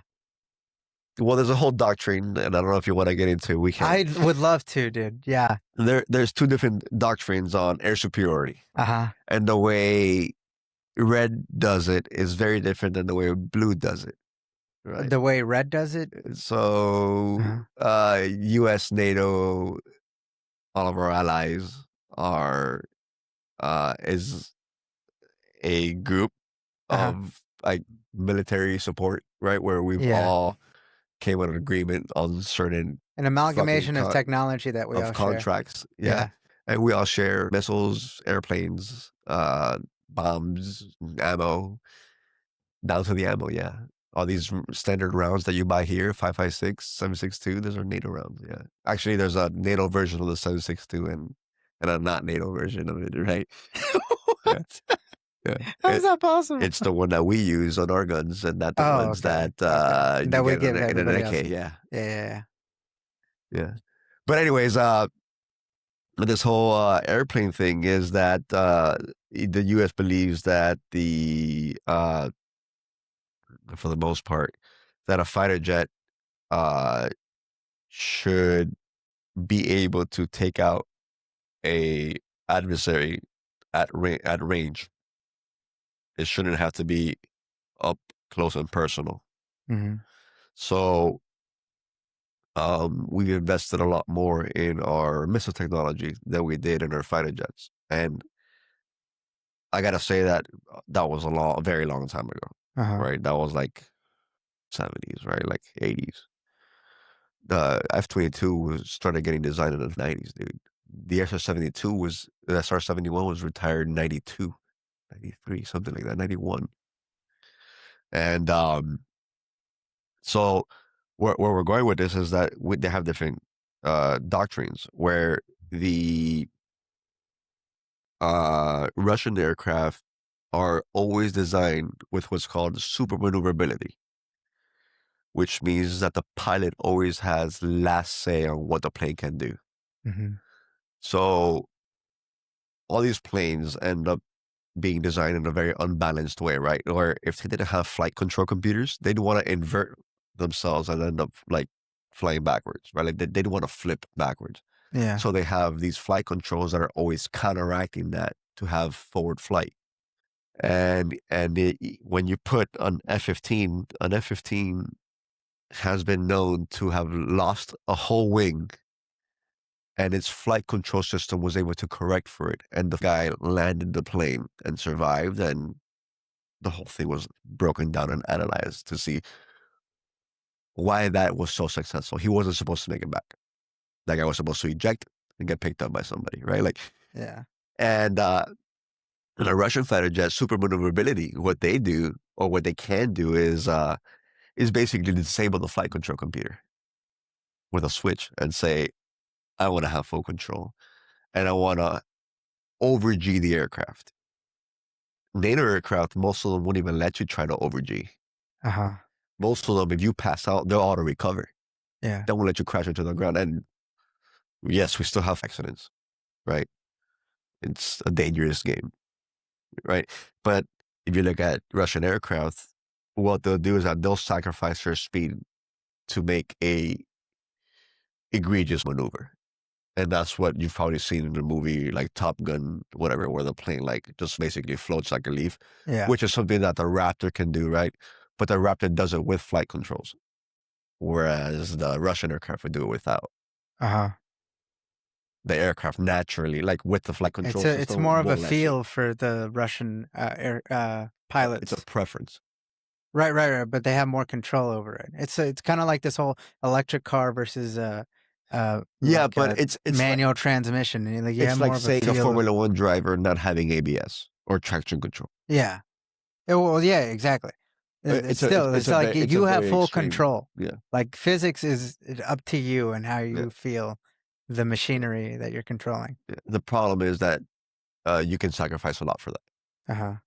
And in a fighter jet, it's energy, right? Because it's all potential energy, Uh-huh. and your potential energy is like your altitude, how much fuel you have left, your weight, right? Your weight is related to your fuel, your payload. Your payload is your missiles, right? Like if you're fully loaded, fully heavy, fully armed on a full tank, you're not going to go as fast as if you had shot every single missile, every single round, and running low on fuel. So all these speed records are done under ideal conditions, Yeah. right? So when these two planes get into a fight, it's called a dogfight, right? You've probably seen Top Gun. Top Gun, right? When they get into a dogfight, there's numbers that we use to like determine like, oh, this is the maximum speed that this plane should be at to have the tightest turn in the circle. And both planes, all these planes have these numbers, right? These are like flight proven, Hmm. right? And you can use these numbers to essentially determine uh the radius of the turn. So based on what plane you're flying, and you know these are like baseball cards, right? They know, these guys know the stats of their planes, so they know what they have to do to not put themselves in a position where they're gonna get outmaneuvered or outrated, right? This is not like the movie, and there's a lot more physics behind it than what you saw in the movie. The movie was very Woo uh, woo. Top Gun, Yeah. the second one. No. I'm saying the movie was very woo woo. Yeah, Like yeah, they used a lot of woo woo magic to get yeah. that. So, some of it's real because they wanted to stay true to the military. Yeah. It's very like a patriotic movie, right? Yeah. But there is a lot of nonsense in there. Yeah, Yeah. whatever. Yeah. It's just physics. So I guess what you're saying is that the like NATO planes, they focus on missile technology, not necessarily maneuverability and having fights long distance, Yeah. whereas like Russian or Eastern type technology is more focused on having closer uh type encounters with the enemy. Um. Yes and no. They also want to do things further away, but at this point, they just can't keep up with our technology. Hmm. So they have to play our game instead of their own. But back in the 60s, 70s, 80s, it was a very balanced game of who is the hunter and who's the one being hunted. Yeah. Have you ever looked in to the different planes that were used in World War II? World War II, yeah. So it's a very exciting time because we were still using propeller aircraft in the beginning of the war, and at the end of the war, we had Right. fighter jets, like jet Let me engines. preface this by saying that the reason I bring this up is because Elon did a whole podcast with someone going into detail over the different planes that were used in World War II and why there's an argument that could be made that the reason that we won World War II is because Germany had the Axis powers had the superior technology, aircraft technology. They Mhm. had better aircraft. They had better hardware and like like superior, like for real. Yeah, But the reason we were able to win is because we had better fuel. better fuel. Yeah, That's probably accurate. fuel. Yeah. We had the more quality fuel, and their fuel not only was it like less quality, but it was tough for them to get. Yeah. So for a long time, Russia used kerosene and still uses kerosene. Even their Soyuz is a kerosene fueled rocket. And the Soyuz is the rocket that they You've seen sent up. the Yeah, rocket that they used to get to the the famous ISS. Russian rocket, Yeah, the one you see on TV yeah, all the the one time. you see on TV. That Yeah, thing is 50 years old. yeah, It's from the time of the Saturn rocket, yeah. late 60s, 69. Hmm. It was like like the skinny version of the fat, It's getting weird. yeah, the skinny version of the fat Saturn that we developed. Um, because rocketry is also super Oh, interesting. dude, it's a whole different. I can get into that too, Yeah, dude. You play you know, Kerbal like Space Program? huh? Kerbal Space Program? Kurtwell Space Program, Kerbal. Kerbal. Kerbal Space Program. I don't know what It's a that is. physics engine that shows you orbital mechanics. Really? Yeah. How long did Boeing use Russian um Russian boosters for? Yeah, Boeing. You know how Boeing's the one that develops rockets right now? It's like a joint venture between Boeing and Lockheed. Yeah, I have no idea about Russian boosters. So like for a long time, what NASA, the rockets that we would send up to space, they would always Boeing always uses Russian made rockets, like Russian made Like solid rocket boosters, like yeah, the yeah, ones in the yeah. shuttle. The rocket boosters. All the boosters would come from Russia. They would make them, and then we would just install them into our aircraft. And I don't that think was the status quo for a long time. I don't think we would have done that. But we did. The Boeing did. And The Boeing what? Like be see if you can be a little bit more specific. Because as an adversary, we wouldn't have used their this was post Cold War. post Cold War. Post Cold War. And we. So what? After we landed on the moon, Mhm. after we landed on the moon, we did try to work together, Yeah. and we tried very hard. Mm-hmm. Enough to where we were comfortable not developing our own rockets and getting our boosters from Russia. Yeah, no shit. And that's where we were, like Yeah. in as far as collaboration. But tensions were still there a little bit here. Yeah, And but there. what's interesting is that like we use solid rocket boosters forever, Mhm. right? The shuttle was a thing, right? And very inefficient, but Yeah. it was a thing. Exactly. It was very inefficient, and Yeah, we made it, right? Like yeah. that was our own development. And but Boeing, But they the didn't want to Soyuz, they didn't want to you invest that money into development anymore to develop a rocket that was going to be super inefficient. So them even because they got the contract from the government. There's no other company they're going to give the contract to. So it's locked in. They could charge $500 for a bolt and justify it. yeah, Like they could charge whatever they want. the Russian So company, no, Boeing. Boeing. Yeah, Boeing, they could charge the United States whatever they want yeah, to go have access to space. Um, but that doesn't mean that Boeing had to actually invest in quality materials and their own development to develop their own rocket to send up to space. They were penny pinching everywhere. So what better way to to reduce the price of the rocket is eliminate the whole development costs of developing the booster. Also, just buy it from Russia. mhm, And that's what they did for a while. And that singular reason right there is why Elon was able to get a contract for SpaceX because they had a public debate, Elon and the CEO of Boeing in Congress to because Elon was suing NASA because NASA would not allow SpaceX to compete. They wouldn't even like they would put out a contract, yeah, but these were non-competable contracts. yeah. The contract was They always gave it to Boeing or Lockheed. Yeah, exactly. So it didn't. They never gave Elon the opportunity to prove that, hey, I can get there. we can do that too. We can Yeah, do that. yeah. And That's when we started doing. That's when we started contracting out work. Because exactly. before that, it was always NASA. Yeah, It was always NASA, but really NASA was Boeing. Like as far as the rocket, it was all really Boeing. And so Elon sued NASA for the opportunity to prove that they can do it. yeah. And they told him no. And they told him no. So he So went he to sued them. Russia and buy No, this was after. This was buy a after. rocket or some shit, It was way after. This was at the point where he gave up on that idea and started developing his own rocket. right? Right. And Because he got turned down in Russia too. because he got turned down at Russia. Yeah. Because initially, He took his money, and as I a think side note, when he went to Russia, in his biography, they say that the Russians spit on Elon. Say, yeah.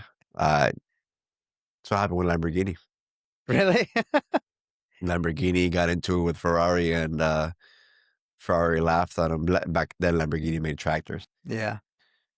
and look at them now. Look at them now. They don't even make tractors, but Yeah, so he sued NASA for the opportunity, and in that trial, in that public debate in Congress, Elon made the case that listen, Russia is being very aggressive with us right now, and obviously none of you guys like Russia. You guys all talk shit about him, like he's our enemy or whatever. But right now, Boeing relies on Russian boosters to be able to send anything up to space. So if we have a little problem with Russia, we will no longer have access to space. That'll be the first thing that goes out the window. and that's where we're at right now. And the only thing that can get to the ISS right now is SpaceX rocket. Yeah, we have all the power. Yeah. Exactly. So that's the case that Elon was saying. And And the so, one that's the part of the ISS that's leaking is the Russian side. well, but and that was Elon's argument is that, hey, give us an opportunity Yeah. because we're relying on Russia. And the CEO of Boeing, his retort to that was like, nuh-uh. Yeah, we get the Russians from them, but we got the blueprints. We got the blueprints to their thing. So like we can probably make one. What, build the same rocket that Russia has been using for the last 50 years? Get Yeah, the fuck out of here, dude. exactly. Exactly. So it was like at that point, that's when the point was made. It's a And Soyuz 3 or something like that. mhm, It's had several iterations since the beginning. I don't know when it got started, right? yeah. But it's a kerosene booster. Mm. It has a four. Look it up. You don't have your Yeah, I got it right here. and it's got four boosters on the side. So you know how the shuttle had, you know how the space shuttle had two boosters on the side Mhm. and a big tank in the middle, Mhm. and then the three engines on the shuttle made way too much power. Mhm. But it's because it was carrying the big orange tank. Yeah. But once it dropped the orange tank and got into orbit, it had smaller engines in the back that it Yeah. used to get around space and get back to Earth. Mhm. So those big engines were just carrying around dead weight. But the Soyuz, like this was a time where the two shuttle boosters, those are solid rocket boosters, Uh-huh. and the rest of the space shuttle was liquid. And I don't know what fuel we used, but we definitely had a propellant and an oxidizer. And Russia had a completely different system. Russia's boosters are liquid fueled. They're not solid boosters. You know what I'm talking about, right? So a solid rocket booster is just like a chemical reaction Mhm. of like you heard of like C4, right? Like plastic explosives, right? Or the little firecrackers. Mhm. Those are solid state. Those are Mhm. two components that when they heat up, they react. It reacts, it Yeah. explodes. So Yeah. you put that inside of a barrel Yeah. and all the fire comes out of one side, right? So it's all like basically solid inside. Yeah. And as it gets consumed, it gets burned into like the canister Mhm. as it depletes because it's all being fired out the other side.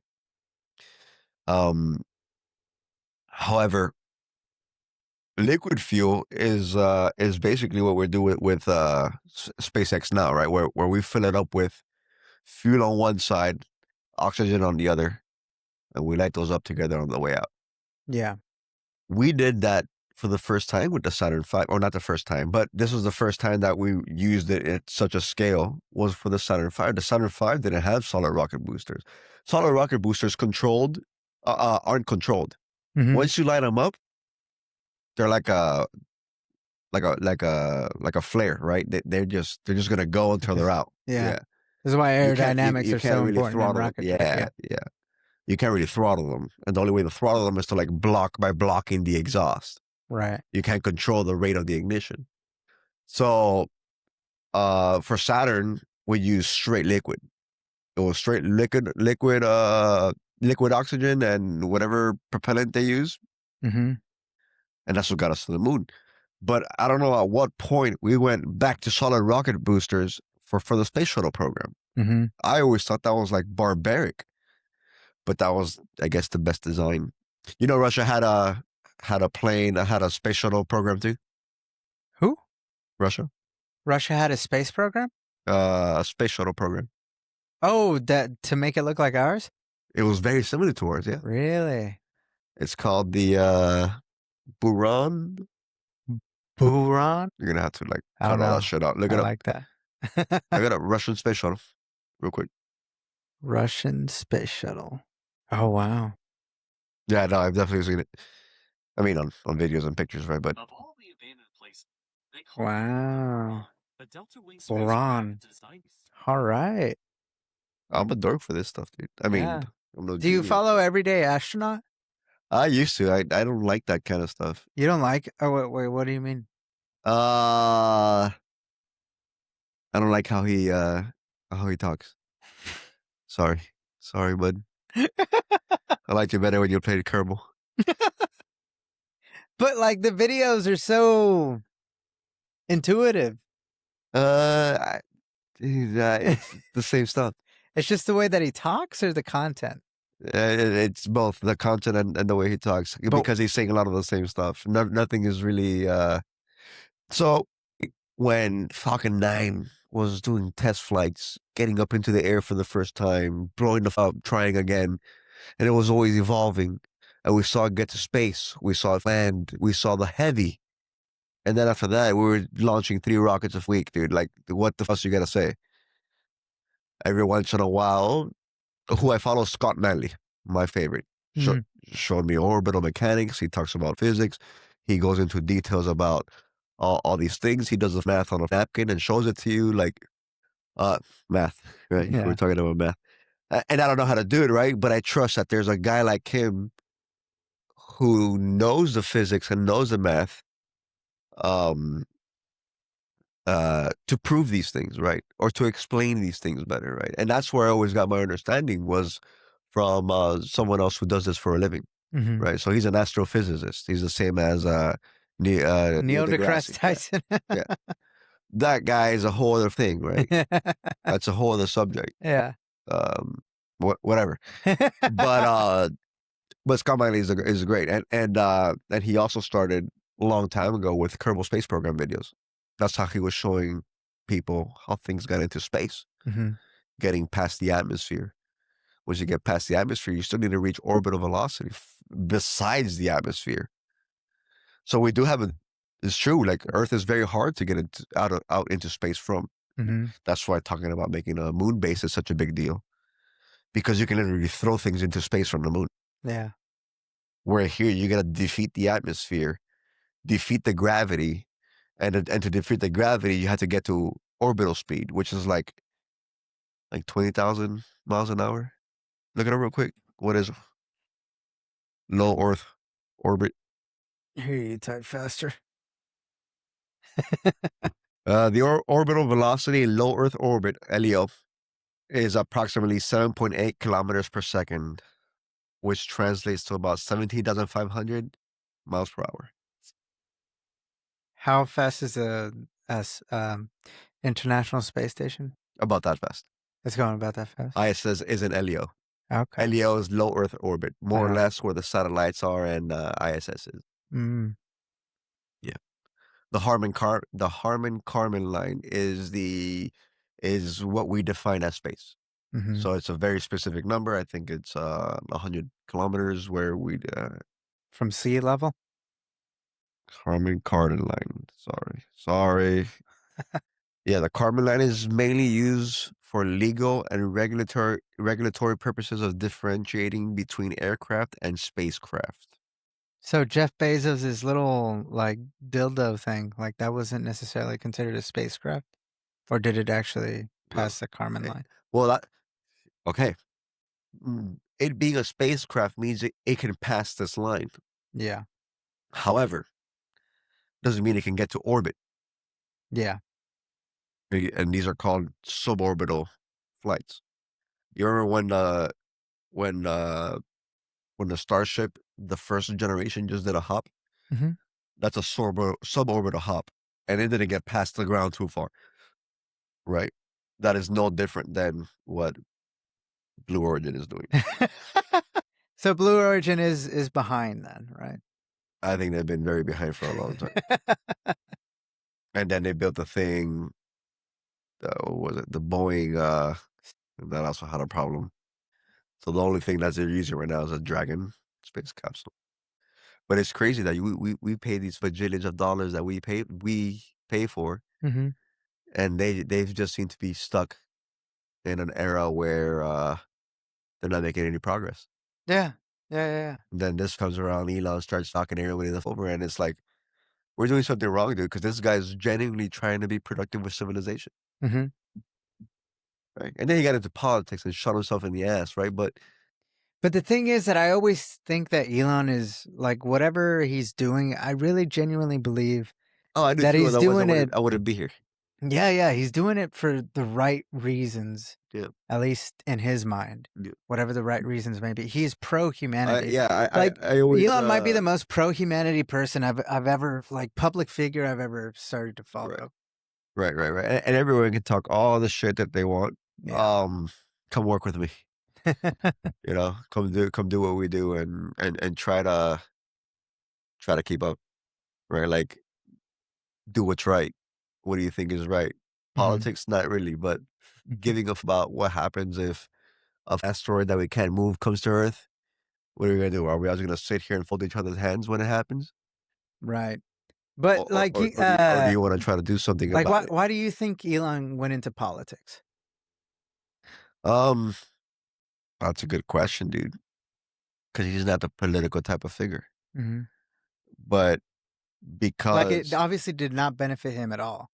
no, Like, going into politics is not did like, is not not something that anyone would have recommended that he does to improve his career, whatever. yeah, but he doesn't give a f about that because he had the money. Exactly. Like, for him, it wasn't about the politics, for him, it was about doing what was right. Exactly. So The why why problem why is did he go in? that he did over a lot of people that shouldn't have gotten over. Like, be real, should a 22-year-old have been managing multi-million-dollar accounts? Probably not. What are you talking about, Omid? I don't no, I think in when in the what did he call the Department of Efficiency? The Oh, Doge. Yeah. Oh, okay, okay. You're saying that we like, that was a bad idea. not entirely, but, instead of getting all the really bad people, they ended up getting good people too, is what I'm trying to say. Getting all the really bad people? Yeah, like, there were, like, dead people still getting checks, Oh, yeah. right? Yeah. Like, company going into, like, money going into companies that were moving money into other companies and, like, making the paper trail basically disappear Mhm. into somebody's pocket, Yeah. right? And it's things like that where, okay, that's genuine. But you're trying to save $1 in a public park system, like, dude, it's already a thing that barely survives as it is. Or like, you can leave that there alone, right? Oh, you're saying he went after the parks? Like, uh, like, uh, uh, what little communal things that we have too. Like, I guess he could have saved $1 from anywhere else in a lot of places. And I don't know if you follow what's this dude's name? Engineering Explained. I used to, yeah. His wife worked for the government and she got let go. Yeah. And she was genuinely good at her job. And Yeah. that's why he got rid of his Tesla. Yeah. And then he got a Lucid, and they took him out there. They gave him a tour. He drove the car for months and complained about several things about the car. And they had engineers come look at the car. The car was in the shop for months. Mhm. At the end of the day, I think he got the car. I think he returned the car. Mhm. I can't say he got another test. I don't know what he did. His opinion is probably still strong because his wife lost her. But yeah, because that's not, I mean, Yeah. obviously, that's not a cool situation for anybody. Right. But why do you think he was trying to reduce the headcount of the government employees? Because I think there's a lot of people that getting dead, a lot of dead people getting checks, right? Like, there's a lot of No, not to being figurative about it, where it's like there's a lot of people that are making a lot of money doing nothing. Mhm. Might as well be dead. Oh, okay, so you're not talking about, like, actual Yeah. dead people. And at first I was right, but Yeah. when you asked me again, my point was that there's people who are making a lot of money that shouldn't be making a lot of money. That Yeah. shouldn't be making money. Period. Yeah. That should go get a job at HEB. Yeah. Right. Uh-huh. There are a lot of these positions In the that government. are just buddy hires, right? Like, Yeah. here, make a role for so and so and pay them $200K. Yeah. Whereas this making that much money, right? Like, what do they do? What What do exactly? they do? So Yeah. it's What just a did what fun. did you do this week? Did you see that when he sent that email to all government employees? He sent an email to all government employees with the simple question, What did you do and, this week? like, please reply with what you did this week. Like, that's all you have to do. And And if you don't reply, then we accept your resignation. yeah, and that's what I he does that at the plant too, right? Yeah. Like, when he was at the plant. That's how it was, and everyone was scared. And you shouldn't be scared, right? But people were scared. Uh-huh. And I always thought, I was like, why are these people scared? Yeah, yeah, Are you scared because you're not doing your job? yeah, exactly. Yeah. Is it scary because you know you're underperforming? Mm-hmm. Yeah, because whenever people get fearful of the layoffs type thing, like I've I, never felt the fear, I, only because I just felt undeniable. Like if I lost my job, then it's like it's not because of my performance, because I was dude, because come on, man. pack my shit and get another job somewhere else, dude. Like, Exactly. it's not like I can't find Like work. yeah. People like you and I are very much a valuable resource in the modern world, right? Like in the manufacturing environment, Right. any environment for that for that matter, right? Just technical fortitude, Uh-huh. right? Um, but I always found it really weird, like when managers come down and everyone cleans their desk and shapes stuff up, and Yeah, I always felt I'm weird like, about dude, that. what is this, kindergarten when the principal Exactly. shows up? How Yeah, old are you? Like, exactly. Yeah. Yeah. so you know you're doing something wrong. So, Yeah. Right. So was it a bad thing to try to reduce the headcount of government employees? no, no. I very much want to know where my money is being spent, because something that you don't learn in school is the more money you make, the more tax you pay, um, and at this point in my life, I pay more in taxes than some people's salaries, right? Like, and that's crazy. And you know, in a past life, I needed every dollar of that, and I still had to pay taxes and couldn't pay for rent, right? Mm-hmm. Had a hard time managing finances because it was just extremely tight. Uh, I mean, obviously now it's very different, right? But it doesn't justify that just because I make more money than I pay more money, that it all just still disappears. And does what? There's still potholes. The traffic light patterns suck. Who the fuck's programming these things? You would do the public service because that's what it used to be. And that's Like my you would point. be a technical specialist and you would donate your time I would do it for free. I will to the program it for government to free. make society better, to make everyday lives of your community Why are better. traffic patterns? And of course, there's an engineer out there that is like, look at this guy who thinks that he can make traffic patterns better. Maybe, yeah. And I'm like, dude, But that's like that like there's a when lot you're I can learning do with Grok. PLCs, like that's the first thing that's the first test. It's like make a little light stoplight program. No, there's more to it than I that. know. And I'm not talking about the light. I'm talking about the pattern, the traffic pattern. Yeah. The bubbles that. Yeah, like how to manage traffic in the city. Yeah. No, I know it's not that simple, but It's like give you a run for your money. Yeah. Anyways, efficiency. I think this goes back to me tracking my own work. Yeah. Right. My manager knows I do the work that I do the way that I do it, recognizes it, knows I have an impact and an influence. Yeah. Right.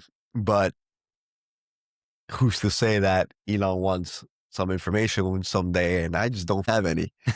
What am I gonna do? You know what I do have? I have a very heavy folder of screenshots. That's what I do have.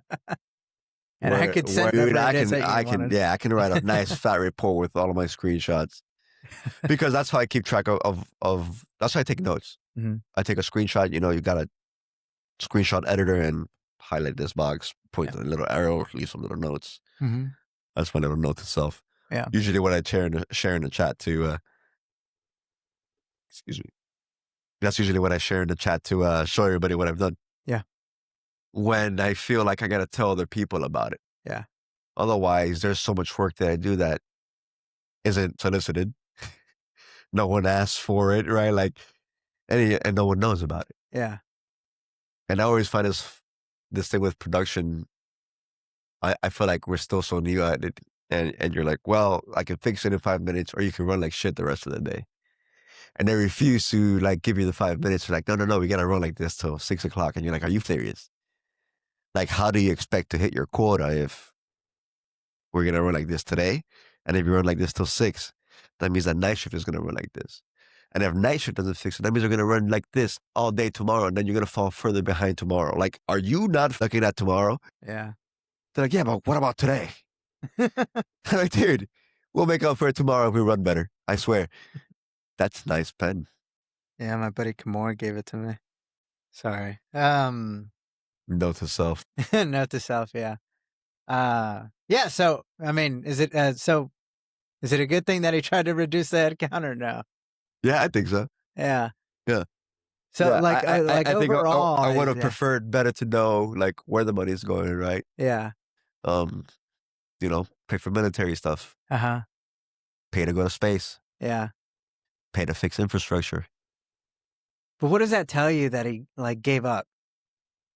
Like he tried and this guy that can achieve anything Uh, like failed at it just shows you failed at reducing the head count. it shows you that Did you know to there's a lot of fire someone, you or like to force him into retirement, they have to go into a side of a mountain, into this like deep, like mountainous city underneath where they keep all the files. They keep all physical files inside a mountain. And you have to go in there and get the physical file of this person and like physically put all the paperwork together and then eventually get all those files out of the mountain to be able to process what their mountain is that? uh, Rushmore? I don't know, but can you imagine that? They have built cities inside mountains. Yeah, no, yeah, we've done that. I This is what Iran did too, yeah, yeah. right? Yeah, yeah, yeah. And this is why Swiss is so well protected. Yeah, yeah, yeah. That's why they're always so Switzerland, neutral because they can defend whatever yeah, they can because of hunker their down. yep, They've basically got a natural bunker built around them, yep. very high. Actually, one of the some of the tallest peaks in the world, and it's not the Himalayas, but some of the tallest peaks in the world, and they got the same way that we build underground nuclear Bunkers. response bunkers. Yeah, Yeah, yeah. yeah, Their whole infrastructure, military infrastructure, is built around it. yeah. Doomsday. Doomsday, dude. Yeah, But dude, yeah, and yeah, that's a flick of a button away, you know. yeah. At any moment, and the moment Who's to is say coming. the Cold War ever ended? It never ended. As And soon so, as so your Venom question bombs was were. about government Oh, efficiency, right? Like, actually, this is a good question that I want like to ask everybody. Do you think it was a good thing that we nuked Japan? Like, do you think it was necessary for us to win the war? um, for us to win the war, probably not. But um, in the military, there's a lot of art in how you show force Yeah, and how you speak to governments, yeah, right? When they're not listening. And that's what we're talking about Iran, right? Like, and we don't even have to go nuclear about it, right? But just like the fact that we can put our finger on things. yeah. Well, we did kill like 200 girls, right? That school. Yeah. Well, it's Yeah, not always on purpose, but it's not necessarily playing sports, dude. It's a dangerous game. yeah. That's why we try to do things so safely. With the U.S., Military, the military. it tries to do things as safe as possible. They're not always successful, but those are consequences, dude. To a I guess to a game. my People are always upset about, oh, there was a plane crash and 2 people died, or 4 people died, 8 people died, yeah, and yeah, it's a casualty. But do you know all the things that they did right to keep themselves safe, and everything that they had to practice and train to make sure those things don't happen? But the probability is never zero. yeah, You know how many people used to die way back then? Do you know how many people died in World War One and World War Two just from infections? Or like the whole everyone's being alive is overrated. yeah. And this is a whole other conversation. The whole everybody being alive is overrated. Yeah, our whole global economy, or at least the ones that we interact with, are all uh in favor, or of course, I don't want anybody to get hurt. I don't want people to die, and that's not the way it goes, right? But statistically, this has been the highest survival rate of humanity ever, Yeah, right? So what does that say about technology, right? The whole rat thing, right? Where it's It's like, that reminds me of Stalin's famous quote. Is that which one? Stalin? It said that one one death is a tragedy, a million is a statistic. Yeah, and people are so moved by that, Uh-huh. and at least the way that I see it is still a statistic where it's Yeah. like, Like, no, and they're moved because it's true, right? Like, we view like large amounts of people dying, like we don't feel that, like we're disassociated with it yeah, because it's just such a big number that it's like, all right, but one person, what like Martin Luther King dying or whatever, it's like everybody loses their mind. it's a statement. Right. Well, and it's a statement, but like a million people dying, I would say that it's probably a bigger statement that we should feel more empathy for, but We we should. don't. But we don't. It's like inverse. We feel more empathy for the Going individual. back to the alien thing, right? Like, Yeah. should we be doing these things? Absolutely not. However, I don't think everyone's got to make it, Yeah. right? And they're like, it's not directly their fault, but they were just in the wrong place at the wrong time. You know, like literally statistically, where it's just really bad timing, the whole school thing, right? Like off a few meters can be the difference between one side of the street and the other. Mm-hmm. The difference could be a open parking lot and through the center of a building, and uh even bad calls, right? We're only human. And the problem is like, right, like AI is now making calls in the military. That should not be the case because we disassociate even more. Oh yeah, definitely. I there was a video on that, right? Where it's Yeah. like, if you're feeding AI wrong data and it makes calls on that, whose fault is it? Right? You're supposed to still have a last call. That's what I do with my code. Mm-hmm. I have it write it all. Write whatever the fuck you want to write. Before you publish it, I'm gonna read it out I might loud. not understand it, but I'll look No, at. no. I mean, at that point, reading it is not the same as gluing it together, Uh-huh. right? But once it's all glued together and syntax works, or at least in theory it does, because it self checks, right? Mm-hmm. And then you read it out loud. And when I first started programming, my um last manager, he would always tell me if you could read it out loud and it makes sense, then it'll work. Mm-hmm. If you can't read your code out loud, then it won't work. Yeah. But do you think like because the military isn't gonna, read everything and verify that this is What do because you they're mean? gonna use AI. They're gonna use It's AI no hold on, matter hold on. what. This whole AI thing is you. And the only way it's been done before has been on pen and paper, dude, Yeah. Wait, what? What do you mean? making these decisions. Exactly. It was a human decision. It was always a human decision. Yeah, yeah. Why the sudden change? Because they don't want to have that responsibility. But but the chain of command ultimately has the responsibility. Right, but like in this, like we can use this the recent example of killing the 200 girls that they blamed the AI. They Yeah, didn't take the blame for it. They're like, oh, it's yeah, AI. yeah. Because blame shifting, right? We're Yeah, really good at that, yeah. right? Just blame anything else, Hmm. and now AI looks bad for making a bad decision. However, AI says that it got fed misinformation, and if you tell the AI that there's a target there, but you give it old data from a year ago, Hmm. how useful is that information for to make a decision whether or not you're going to drop a bomb in there, Yeah, right? but you're saying we shouldn't, but I'm saying that they're going to use it regardless. What, the AI? Hmm. No, they For should. targeting. They should, Yeah. but a human should make the call. Yeah, but they won't. I'm saying they're incentivized not to make the call. Then there are going to be ramifications because of it. Yeah. The end of the world.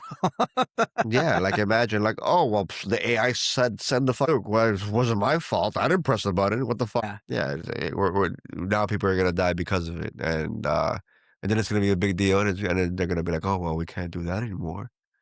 You still have to press the button and whatever. It can go one of two ways, or global destruction. So Yeah. Anyway, I think Elon was good in the government. yeah, it's not. I don't think it's entirely his fault. It's just it just proves the corruption we have in our country. Oh yeah, big corruption. Yeah. Did the Epstein stuff like hit you at some point? I it's something that I didn't really care about, but what does bother me about it is like I guess the innocence behind it, right? All the people that get influenced by these kinds of people because they have that kind of money. Yeah, not just that kind of money, but that kind of leverage. Influence, yeah. Yeah, Yeah. because Yeah. I mean, once you get one six tape of Bill Clinton, then he can introduce you to more people that you can blackmail, and to me it made me realize that whatever the powers that be. And everybody has something on somebody. It's crazy how corrupt things are. Yeah. How you can be a good cop and not that you can be a good cop. I'm sure there are a lot of good cops out there, right? And it's just the one asshole that ruins it for everybody, Hmm. right? But that means that everybody has to be, a very good No, fucking but goody two shoes to not have it, to not be blackmailed. That's crazy, dude. That's not the way to live. That's goes back to doing what's right. yeah, If you yeah, do yeah, what's right, then you shouldn't be worried about people blackmailing you and yeah. getting caught for what? I didn't do anything. Like, what am I getting caught for? Uh And even huh. if you're getting framed, fuck frame me. Right. I know that well, no matter how you paint it, I didn't fucking like because people get set up Hmm. for failure and stuff, Yeah. and I've been put through that too, right? Like people will expect you to fail and Hmm. get a reason to I don't know, terminate you, right? Like terminate your job. Yeah. It's like, dude, you could try. Uh huh. Good luck on putting that against all my history, right? Yeah. But anyway, you make one mistake and it's your head on the chopping block, right? Like just depends on Hmm.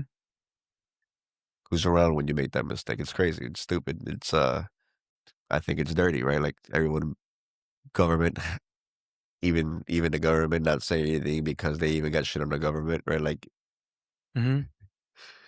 fucking what is that? Like Florida, right? So uh imagine how much FBI's in there, how much CIA's in there, how much Dade County Police, right? Like and then you even up the food chain all to how many famous people, uh celebrities,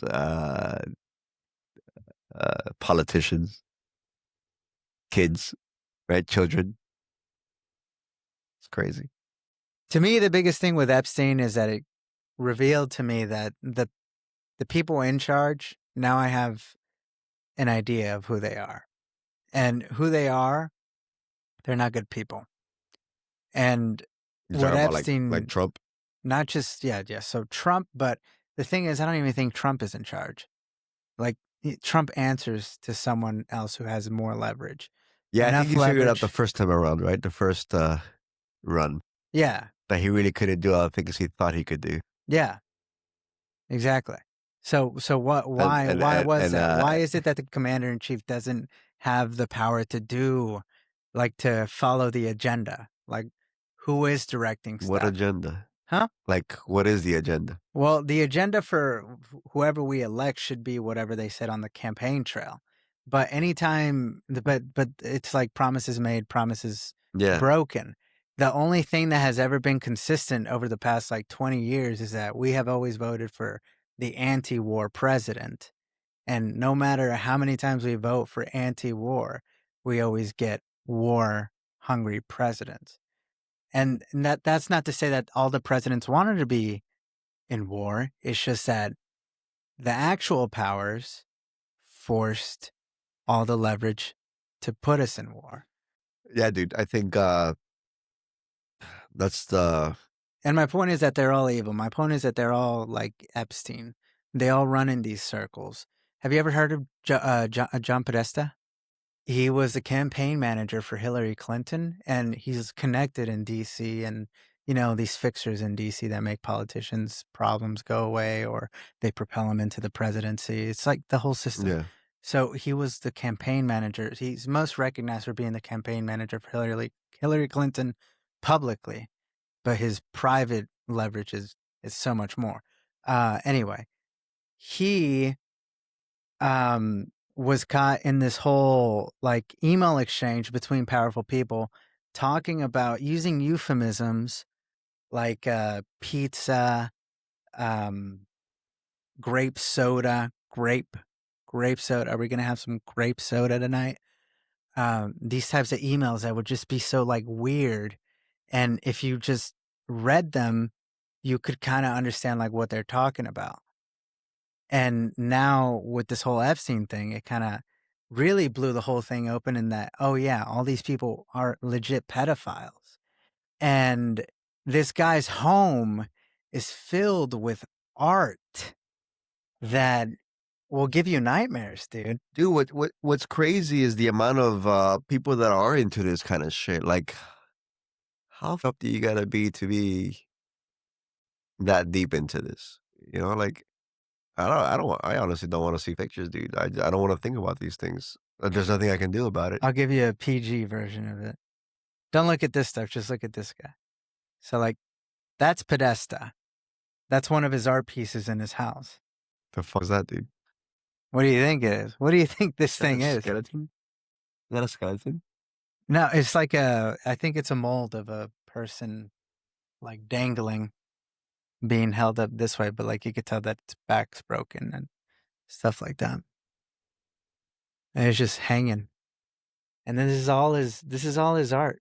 Like this is another one. And these are the paintings in his house. What the what the is this, dude? Who displays that in their house? These are all PG, dude. There's some that are so much. Oh, dude, they're all showing it. Like they're proud of it. This is what they have in their little like parties and stuff. Yeah, little man caves and shit. Mm-hmm. Dog. And that's very explicit, right? Like, These are our elites. These are the people in charge, dude. These are the people that make these decisions. and what do you think about Elon being involved? In the Epstein stuff, I don't think he was involved like that. Yeah, Epstein is like, I have a little bit more faith. yeah. Elon is involved with people so much as so that like he needs to interact with the system, with the financial system in order to get shit done.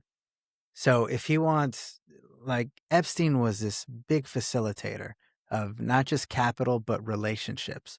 If you wanted to connect with someone very influential, very important, you would go through people like Epstein to make that connection, to make that first introduction. Yeah, Like, hey, I'm gonna vouch for like, hey Dylan, you're a very influential person. You're the president of whatever, you're the president of a bank, very powerful person. Let me introduce you to the Prime Minister of Israel. yeah, I just want you to meet him. He has, some ideas and I want to vouch for him. Like I think you guys should meet. And we should do it next week on Saturday. yeah. I'm at my place. So that's a very valuable person, like this Yeah. connecting node between all these influential people that he himself is connected through people because he genuinely has a good relationship with them, or he has blackmail on them, or he's just very intimidating and he has that leverage of like, I could get to you at any point. Yeah, enough that, dude. That's a that's yeah. It hurts my brain. Well, it hurts my heart too. But going back to the whole religion thing, if there's this amount of evil that is like our overlords right now, like where is the Yeah. good? It Where is the goes back good? to what I was saying about doing what's right. Yeah, where is the good? Where are our good leaders? Mm, Where are the different makers? And I would say that Elon is good. yeah, I would too. We I have would a say lot he's of one of the good guys. like